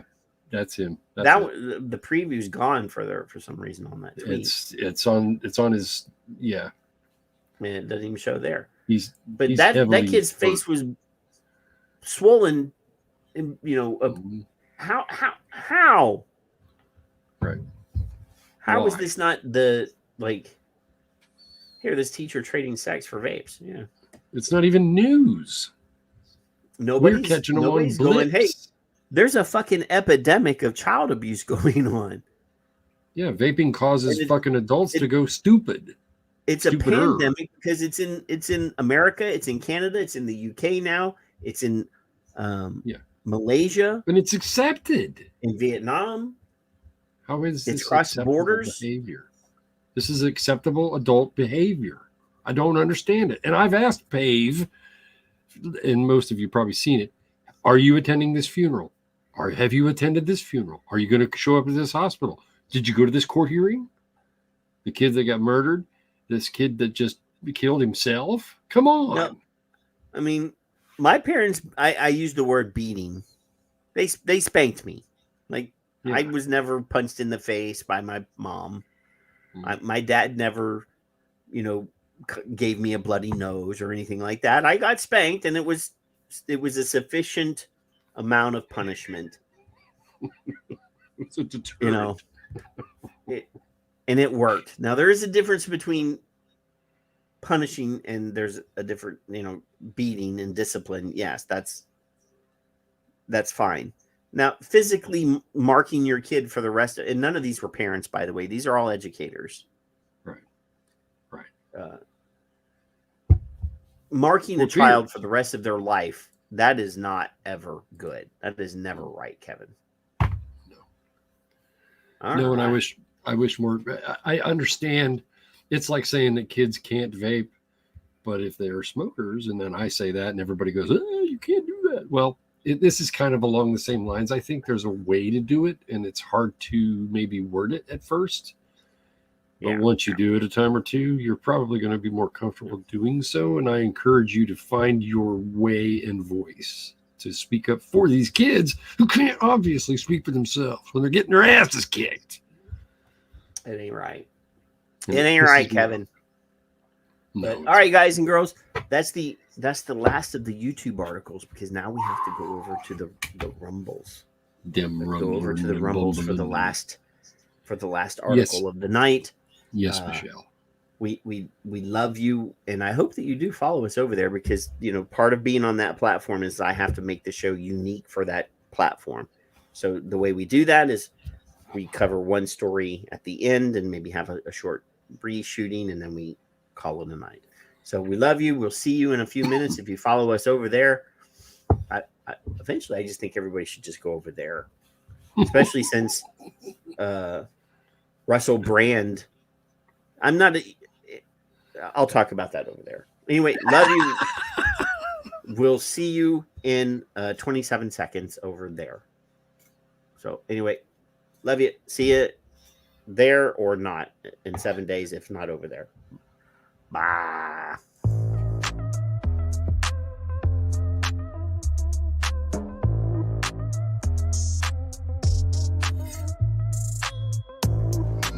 Hello, let me just say I don't like either of you. Well, that's understandable.